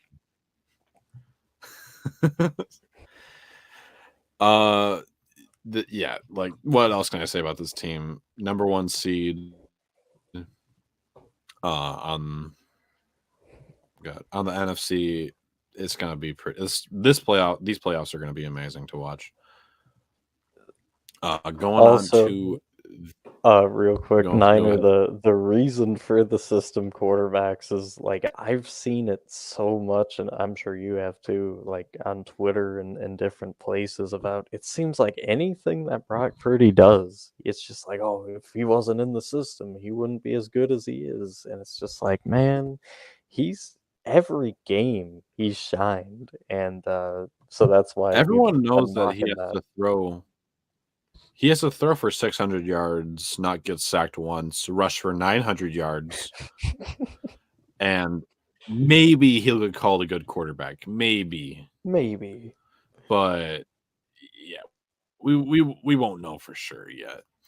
Back to sadness. Panthers versus Jaguars. Back to being sad. Oh, Bryce I'm telling Young. you, next game's a lot more sad. Bryce Young just died. What can we say like, about this? just stop. Just Like, don't say anything. Just don't. Just look at the camera. Put some sad like music on in the background. Just that's the Panthers. It just keeps getting worse and worse and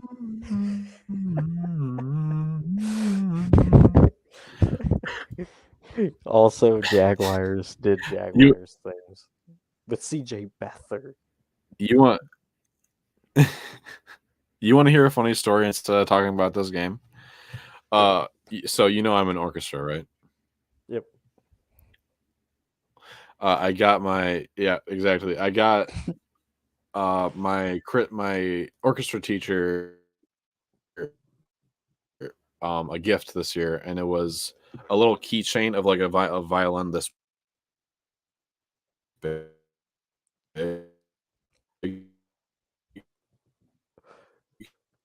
And then if you click, am I lagging? Hold on. Sorry. Oh, did you hear me? I heard like you got him this violin. I got her a little tiny violin of like a keychain, and if you click on it, it plays like the SpongeBob World's Smallest Violin song. Oh, that's beautiful. Yeah, and she likes it a lot. Bryce Young exists, throws one touchdown for 112 yards, one interception for 112 yards. CJ Beathard, MVP, throws no touchdowns, no interceptions for 17 out of 24 with 178 yards. Travis Etienne carried this game for Jacksonville with 2 touchdowns, 102 yards. Going on to the next game, though. Thank you. Titans versus the Texans. Something happens in this game. And guess what? It's like the last game. The team who won got 26 points, except the Titans know how to at least kick a field goal to get some points on the board. And Tepper was 1 for 1. Yeah, he was. Tepper was 1 for 1 in passing. Salute to Tepper. Salute to Tepper. CJ Stroud is back. Jay Lee's and Lenelman. And it's pretty obvious here, throwing for 24 out of 32, 213 yards, 1 touchdown, 1 interception. Now, I was a little scared when they announced that CJ Stroud will be coming back because, one, it's scary when a quarterback comes back from any injury, especially a concussion with what we've seen last year with Tua. But that's also like you're in the playoff push, and you don't want to hurt him again, and then be in the playoffs and not get in there at all, like not win anything in there at all. Right. Yeah, Ryan Tannehill actually played it in this game. Did nothing really. 16 for 20, 168 yards. Then Will Levis took over, 2 for 6, 16 yards. Nothing really happened on on the Tennessee sides of the ball. Derrick Henry rushed 12 times for 42 yards. I really wish I was paying attention in the NFL for prime Derrick Henry. I really wish I was. Yeah, he was a Because sight people to talk about it and behold. it sounds fun, and then watching him now, it sounds like a dog trying to get up, like a It's 17-year-old dog trying to stand. it's not the same, bro. He It- used to like dominate, kill people on the field. It was special. Also, the Titans. I didn't understand this. Like, why would you play Ryan Tannehill more than Will Levis here? Like, come on, Will Levis is your franchise guy, and it's not even close. 100%. And we're just doing this whole stupid thing again about like, oh well, maybe Tannehill can That play. was what I was saying, is that the Titans are so like stubborn when it's talking about like rebuilding year, Yeah, and that their biggest issue was Ryan Tannehill. And they're so like persistent on denying that for some reason, when it's obvious that Ryan Tannehill is not the guy. He never should have even thought of as the guy. But I digress. Devils, I almost said devil. Devin Singletary did good, 16 carries for 80 yards. Just CJ Stroud, happy to be back. I'm pretty sure Houston is glad to have him back as well. absolutely. Going on to the next game though. Steelers finally win a game without Matt Canada. Do you think Matt Canada gave him some tips to win this game? No.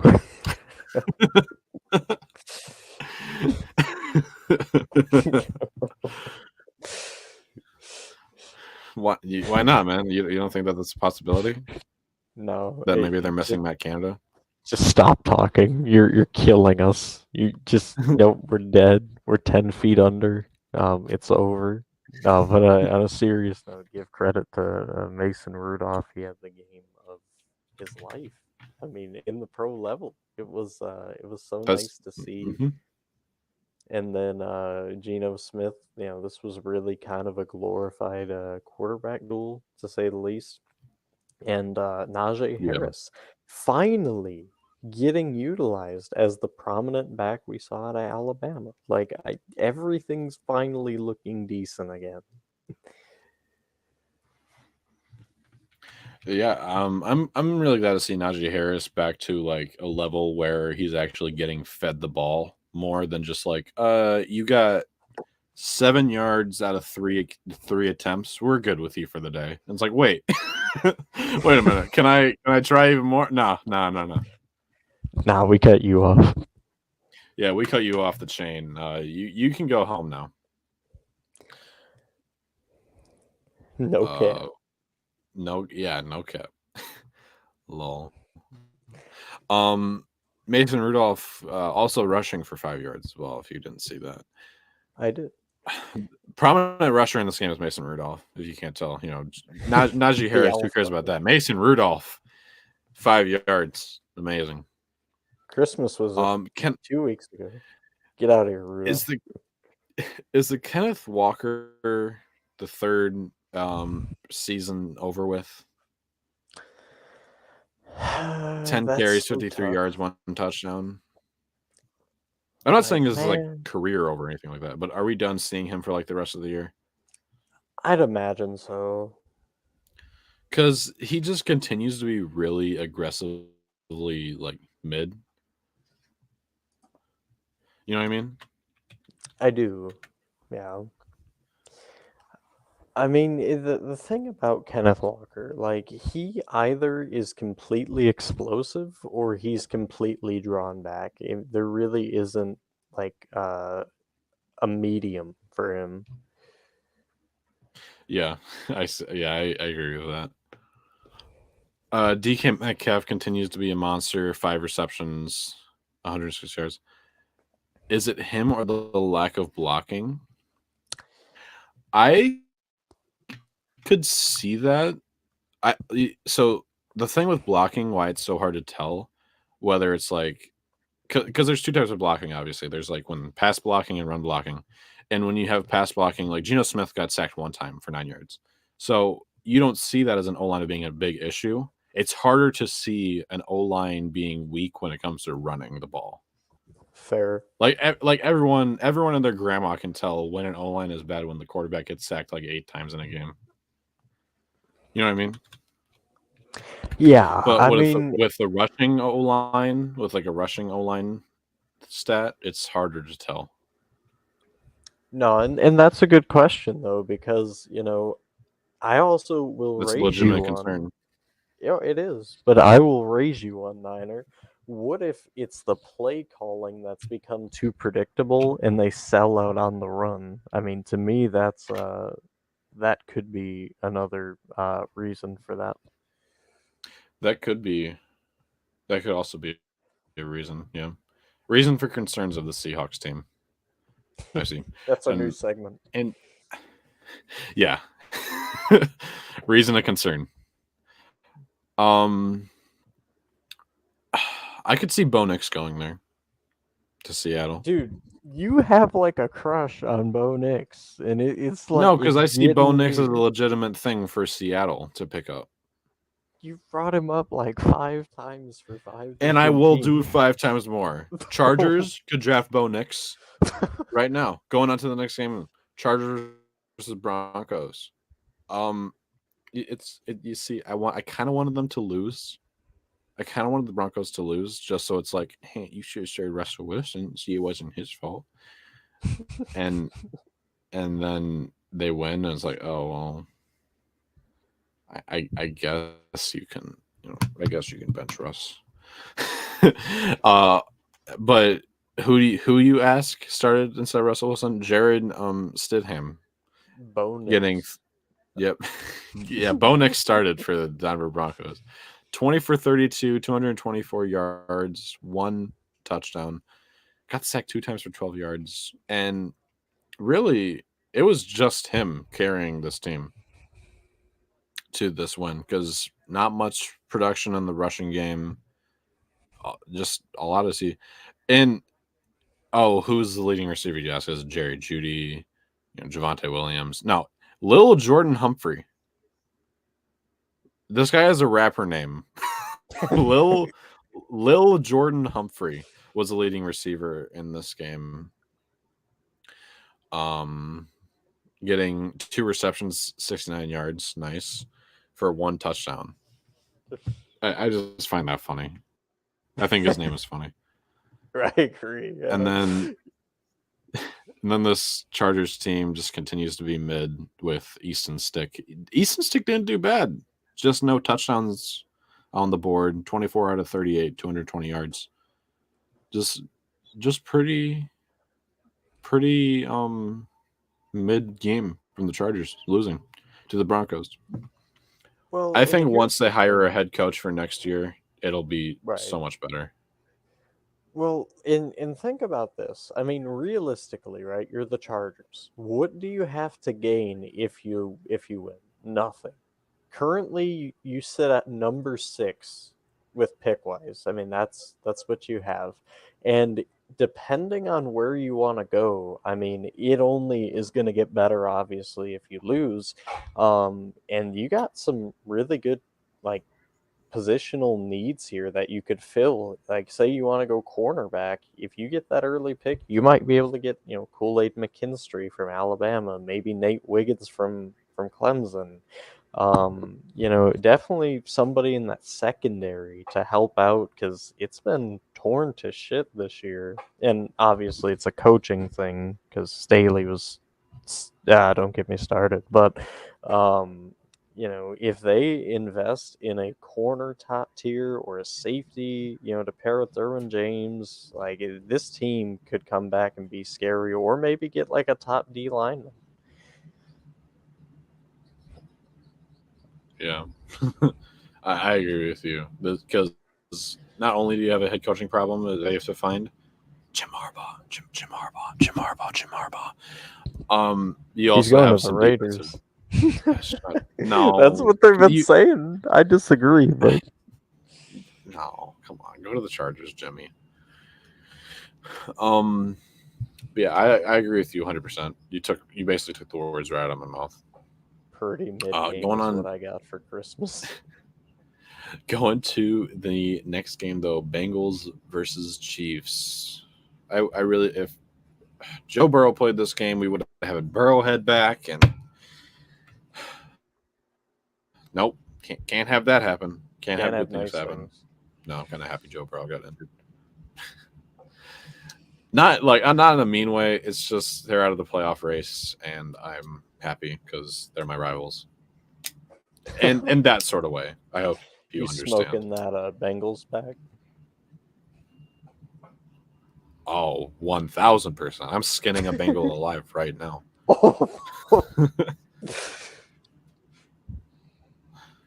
Yeah. All right. Overall in this game, Jake Browning still continues to be decently good, especially with this Kansas City defense. Reminding you, he gets sacked 6 times for 38 yards. 6. Let's get another wide receiver. 6. We don't need to address the O line. Yeah, O line is perfect. You got Patrick. You got why did I say Patrick Mahomes? But it's just so stupid. Don't get another wide receiver. I know I think Tyler Boyd is leaving the Bengals in this offseason. Just probably have an okay wide receiver. Get a wide receiver in the 4th round. They're going to actually trade up to get Marvin Harrison.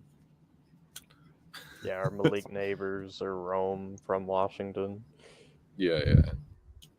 All serious note, like my biggest question going into this offseason is what are the Bengals going to do with Jake Browning?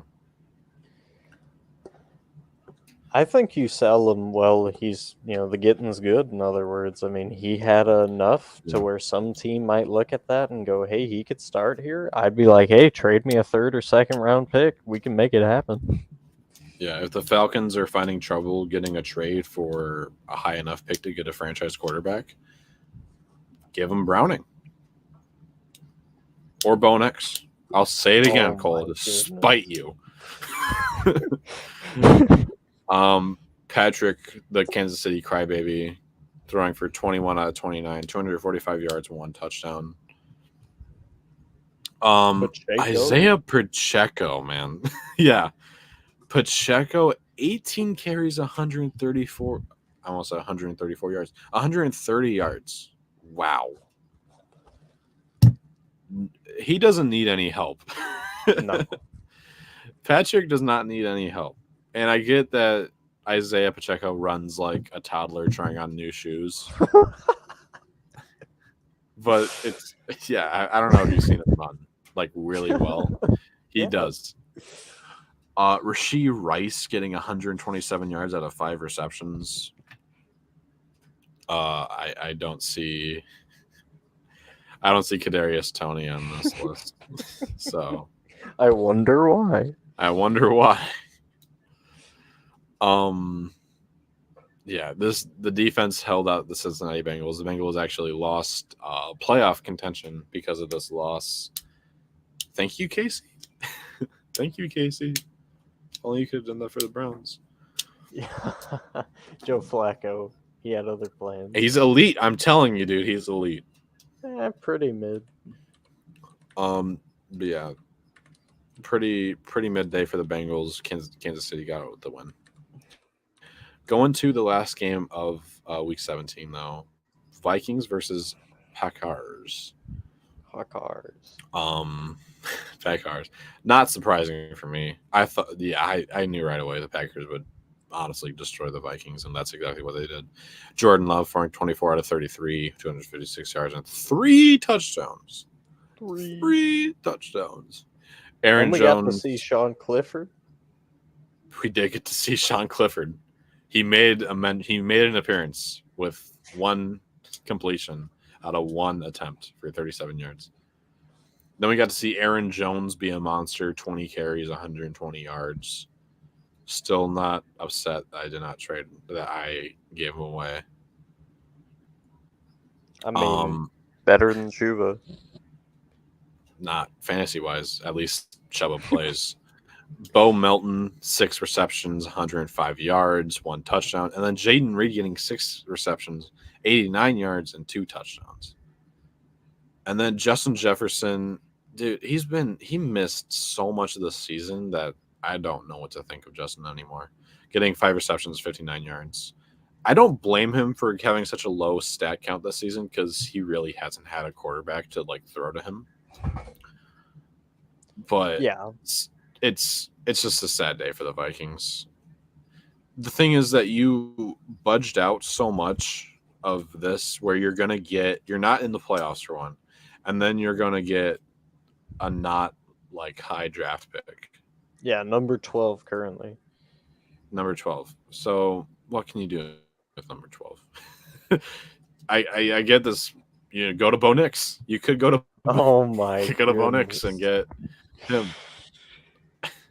Trade Josh Dobbs away to NASA. Overall, man, you said TJ Hawkinson. He's not even in this receiving board right now, man. I'm so sick. Earlier, Niner gang, earlier we were having a discussion in the Discord saying, oh, who's the best tight end this season? I was like, oh, maybe Laporta, Mark Andrews is doing good before he got hurt. Maybe George Kittle. This guy goes TJ Hawkinson. He hasn't played. No, I said Hawkinson was better than Laporta this year, and I stand by Yeah, it. that's not true. It's really not true. That's a horrible take. It's like statistically not true either.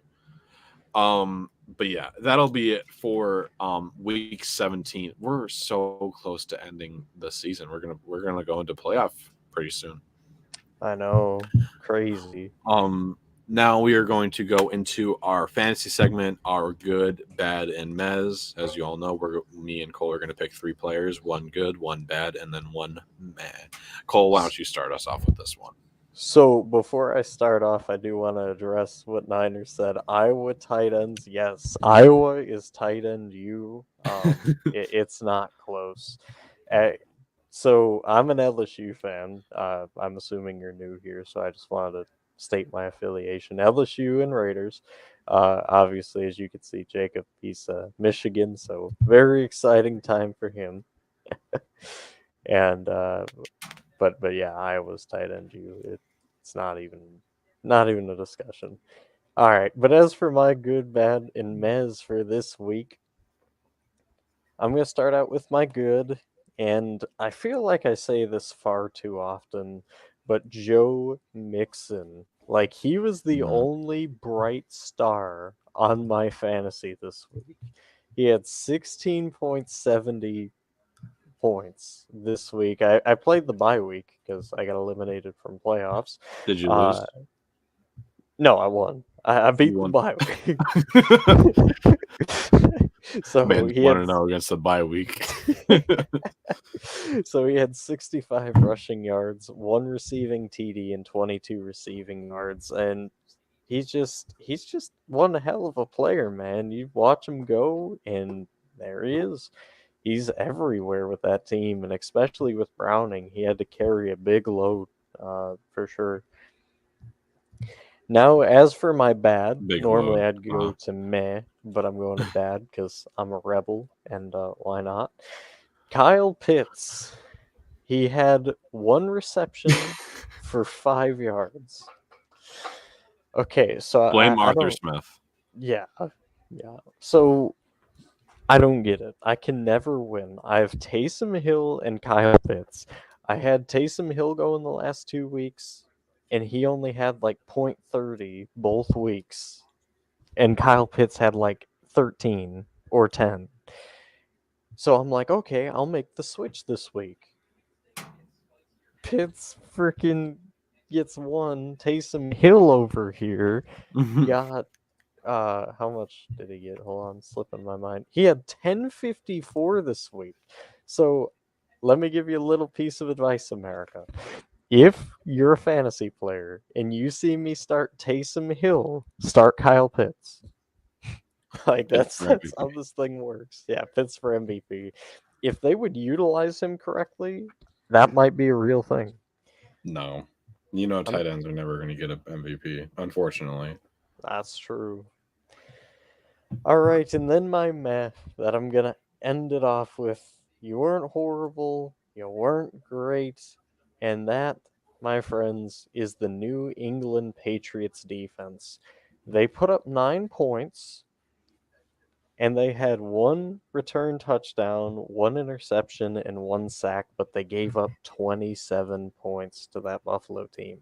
So, all in all, kind of good, but kind of could have did better. I mean, you had this great effort on defense, but yet you just couldn't get it done when it matters, and that's why it's a meh.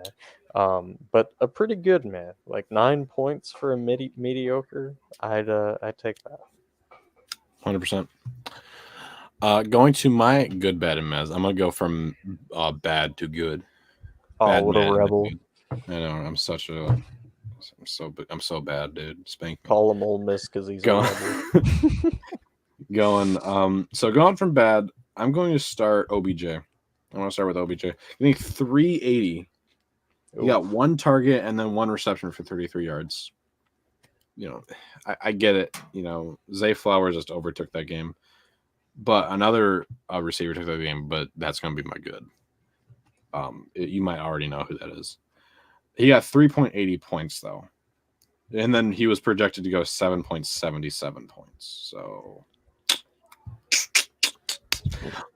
for my mad though, I'm gonna go Bijan Robinson, getting 11.10 for meh. Ooh, that's a pretty good meh. It is pretty good because all my guys are pretty low scoring this week. All my guys are really bad. Relatable. Yeah. Also, I'm not gonna start a Ravens player for week 18 because all of them are not gonna play. None of them are gonna play. If you don't know, Tyler Huntley is starting week 18 against the Steelers, and I don't blame him. Leave everyone out of this game. Even OBJ is not gonna play. Don't get injured. Yeah. Yeah. He got 15 rushings. He had 15 rushing attempts, 75 rushing yards. He had a fumble, which that I'm pretty sure hurt. But yeah, pretty okay. And then for my good, he's not my highest scoring guy, but I'm gonna go Isaiah Likely, getting 17.20. Ravens tight end. Yeah, 2 receptions, 42 receiving yards.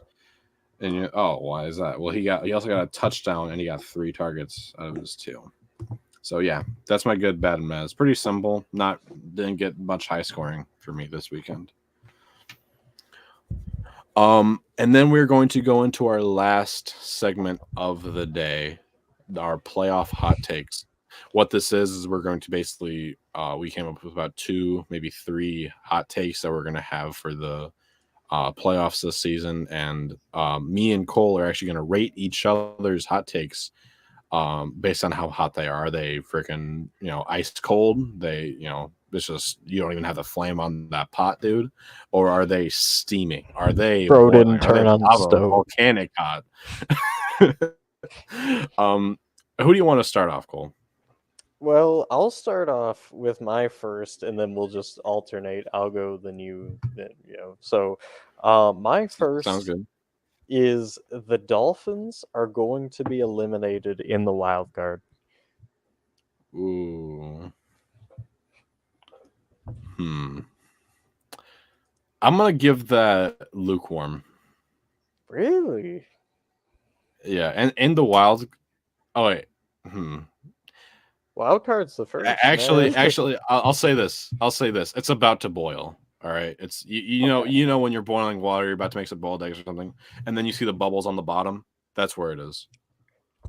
Well, in my reasoning behind this is we've seen it all year. They have moments of really being great, and then they also have moments when they get challenged, when they get in the moment and they lose. So that's kind of what drove this, is because, we just don't see that consistency.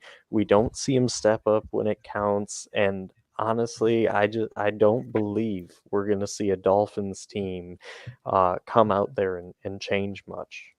So that's my reasoning for my first hot take. What about you? Me, you might not like this one. The Eagles are gonna Oh get first no. rounded. Honestly, I'm pretty chill with that. I kind of see that. You do? I do What because as a saying, as like in the media right now, how hot would that be?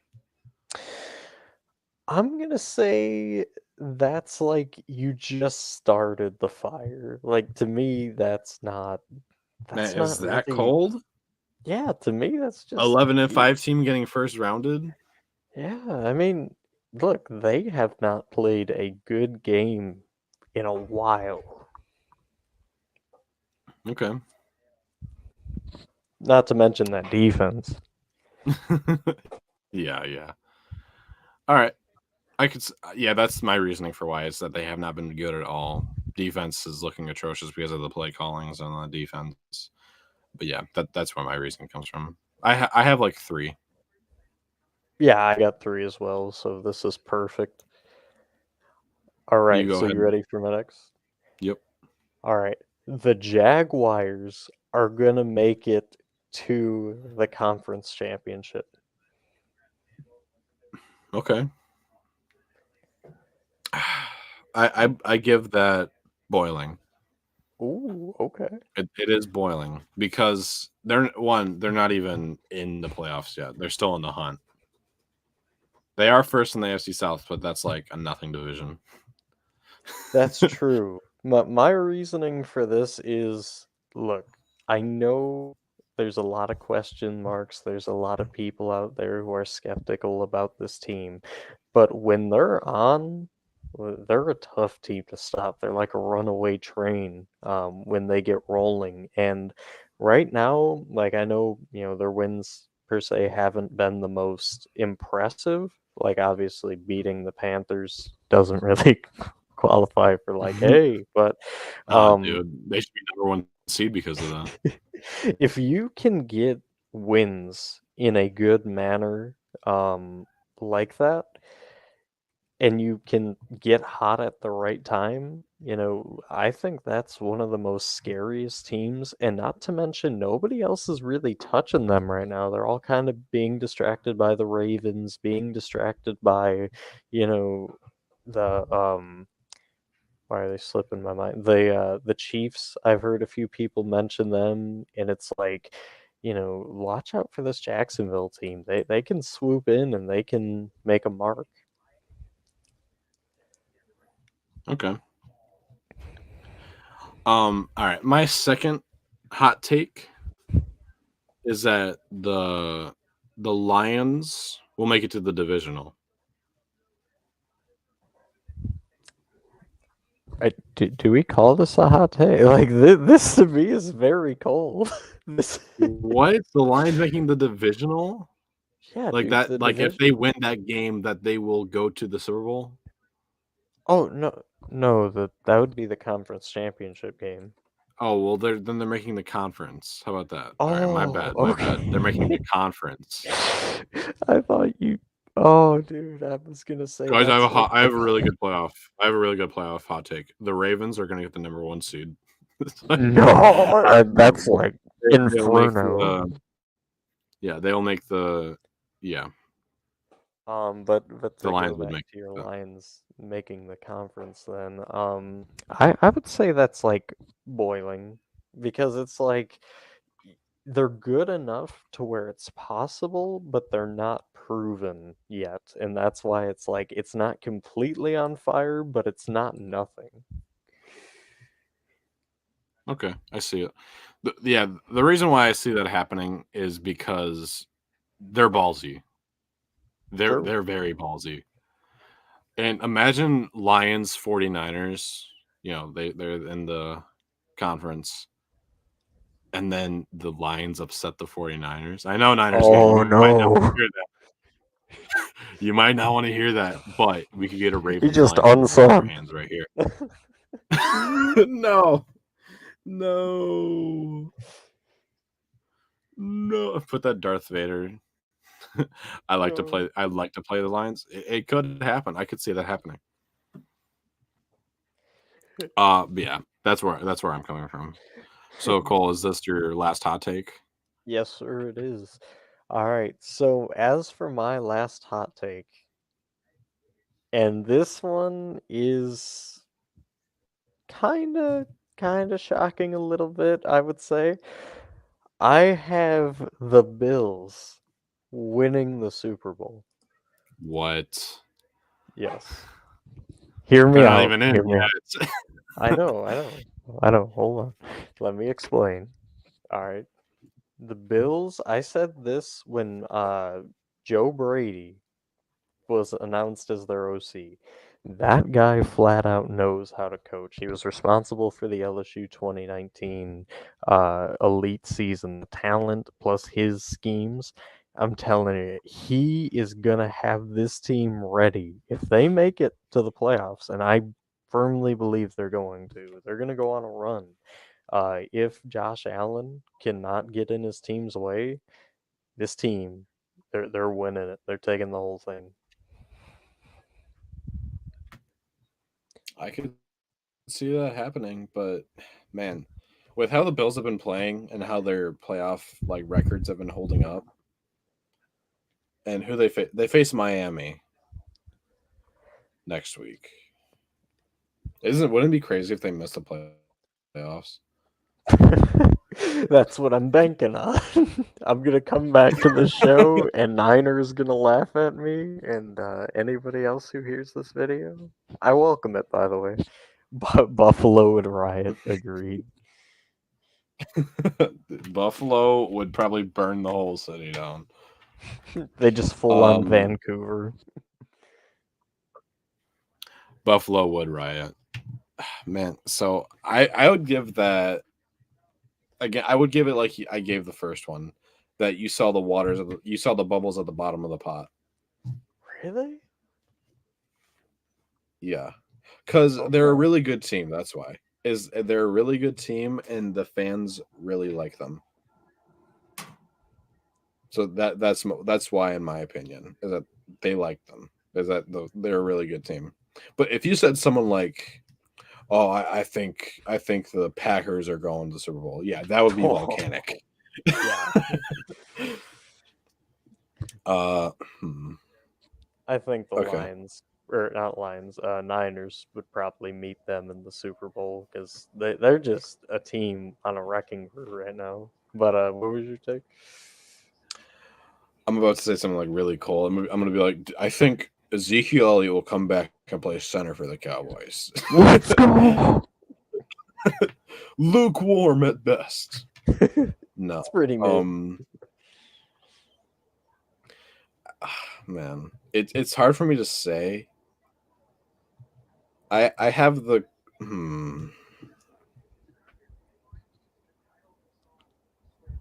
I have the Chiefs getting first rounded. Oh, that depends on the opponent. Well, they're number 3 right now. Right. They're number 3, so they would face the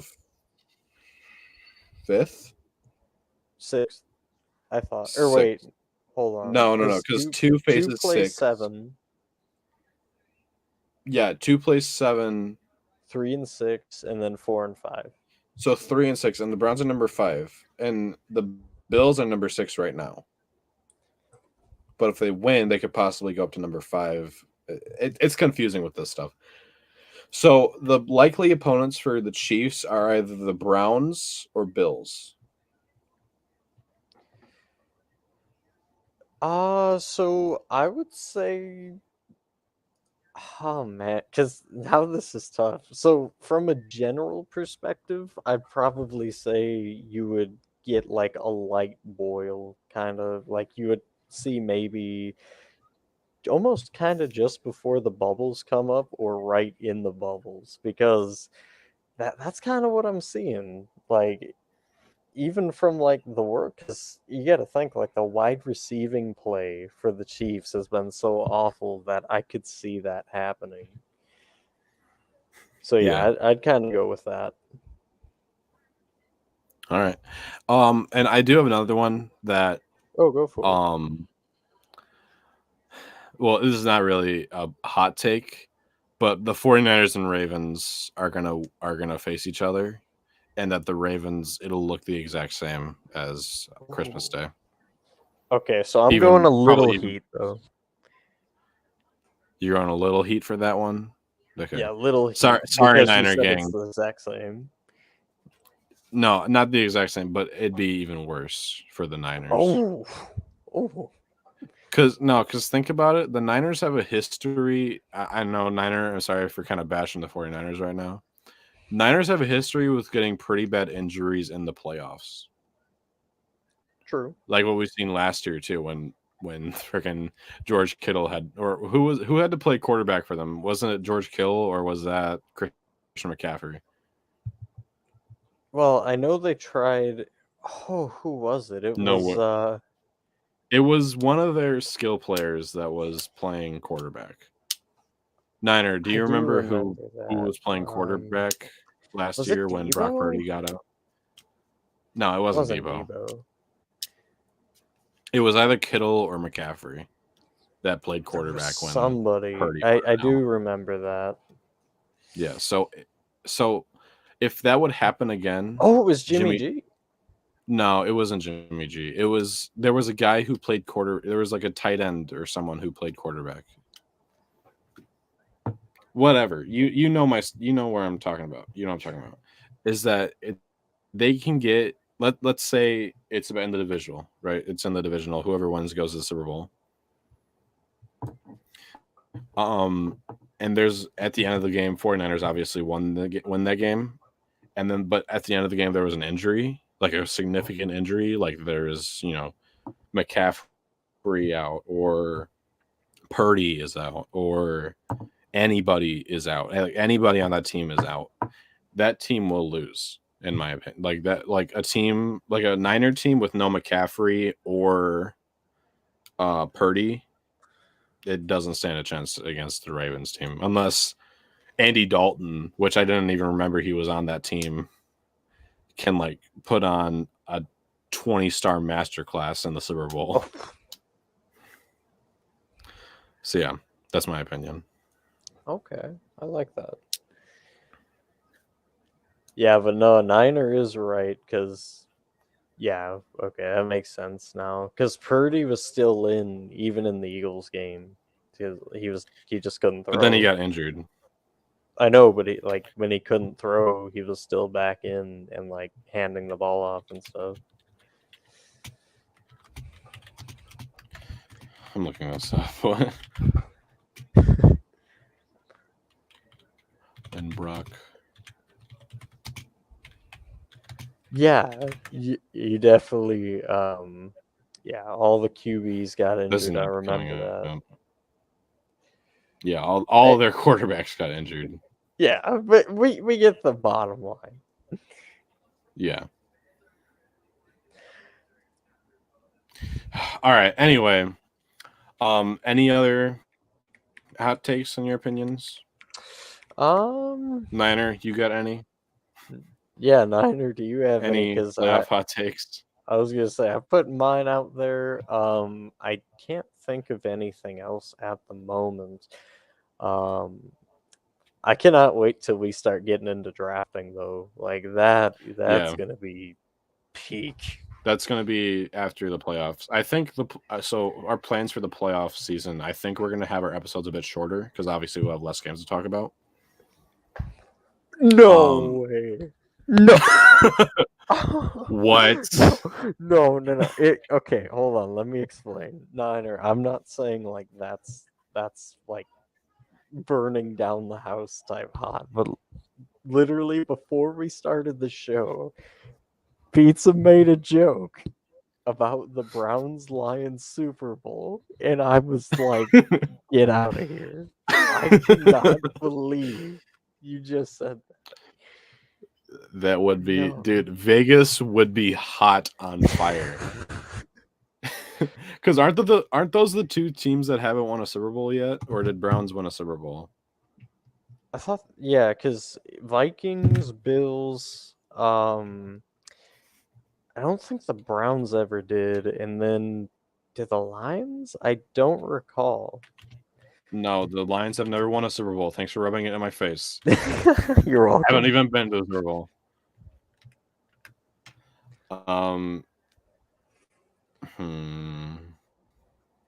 Are yet to win a Super Bowl.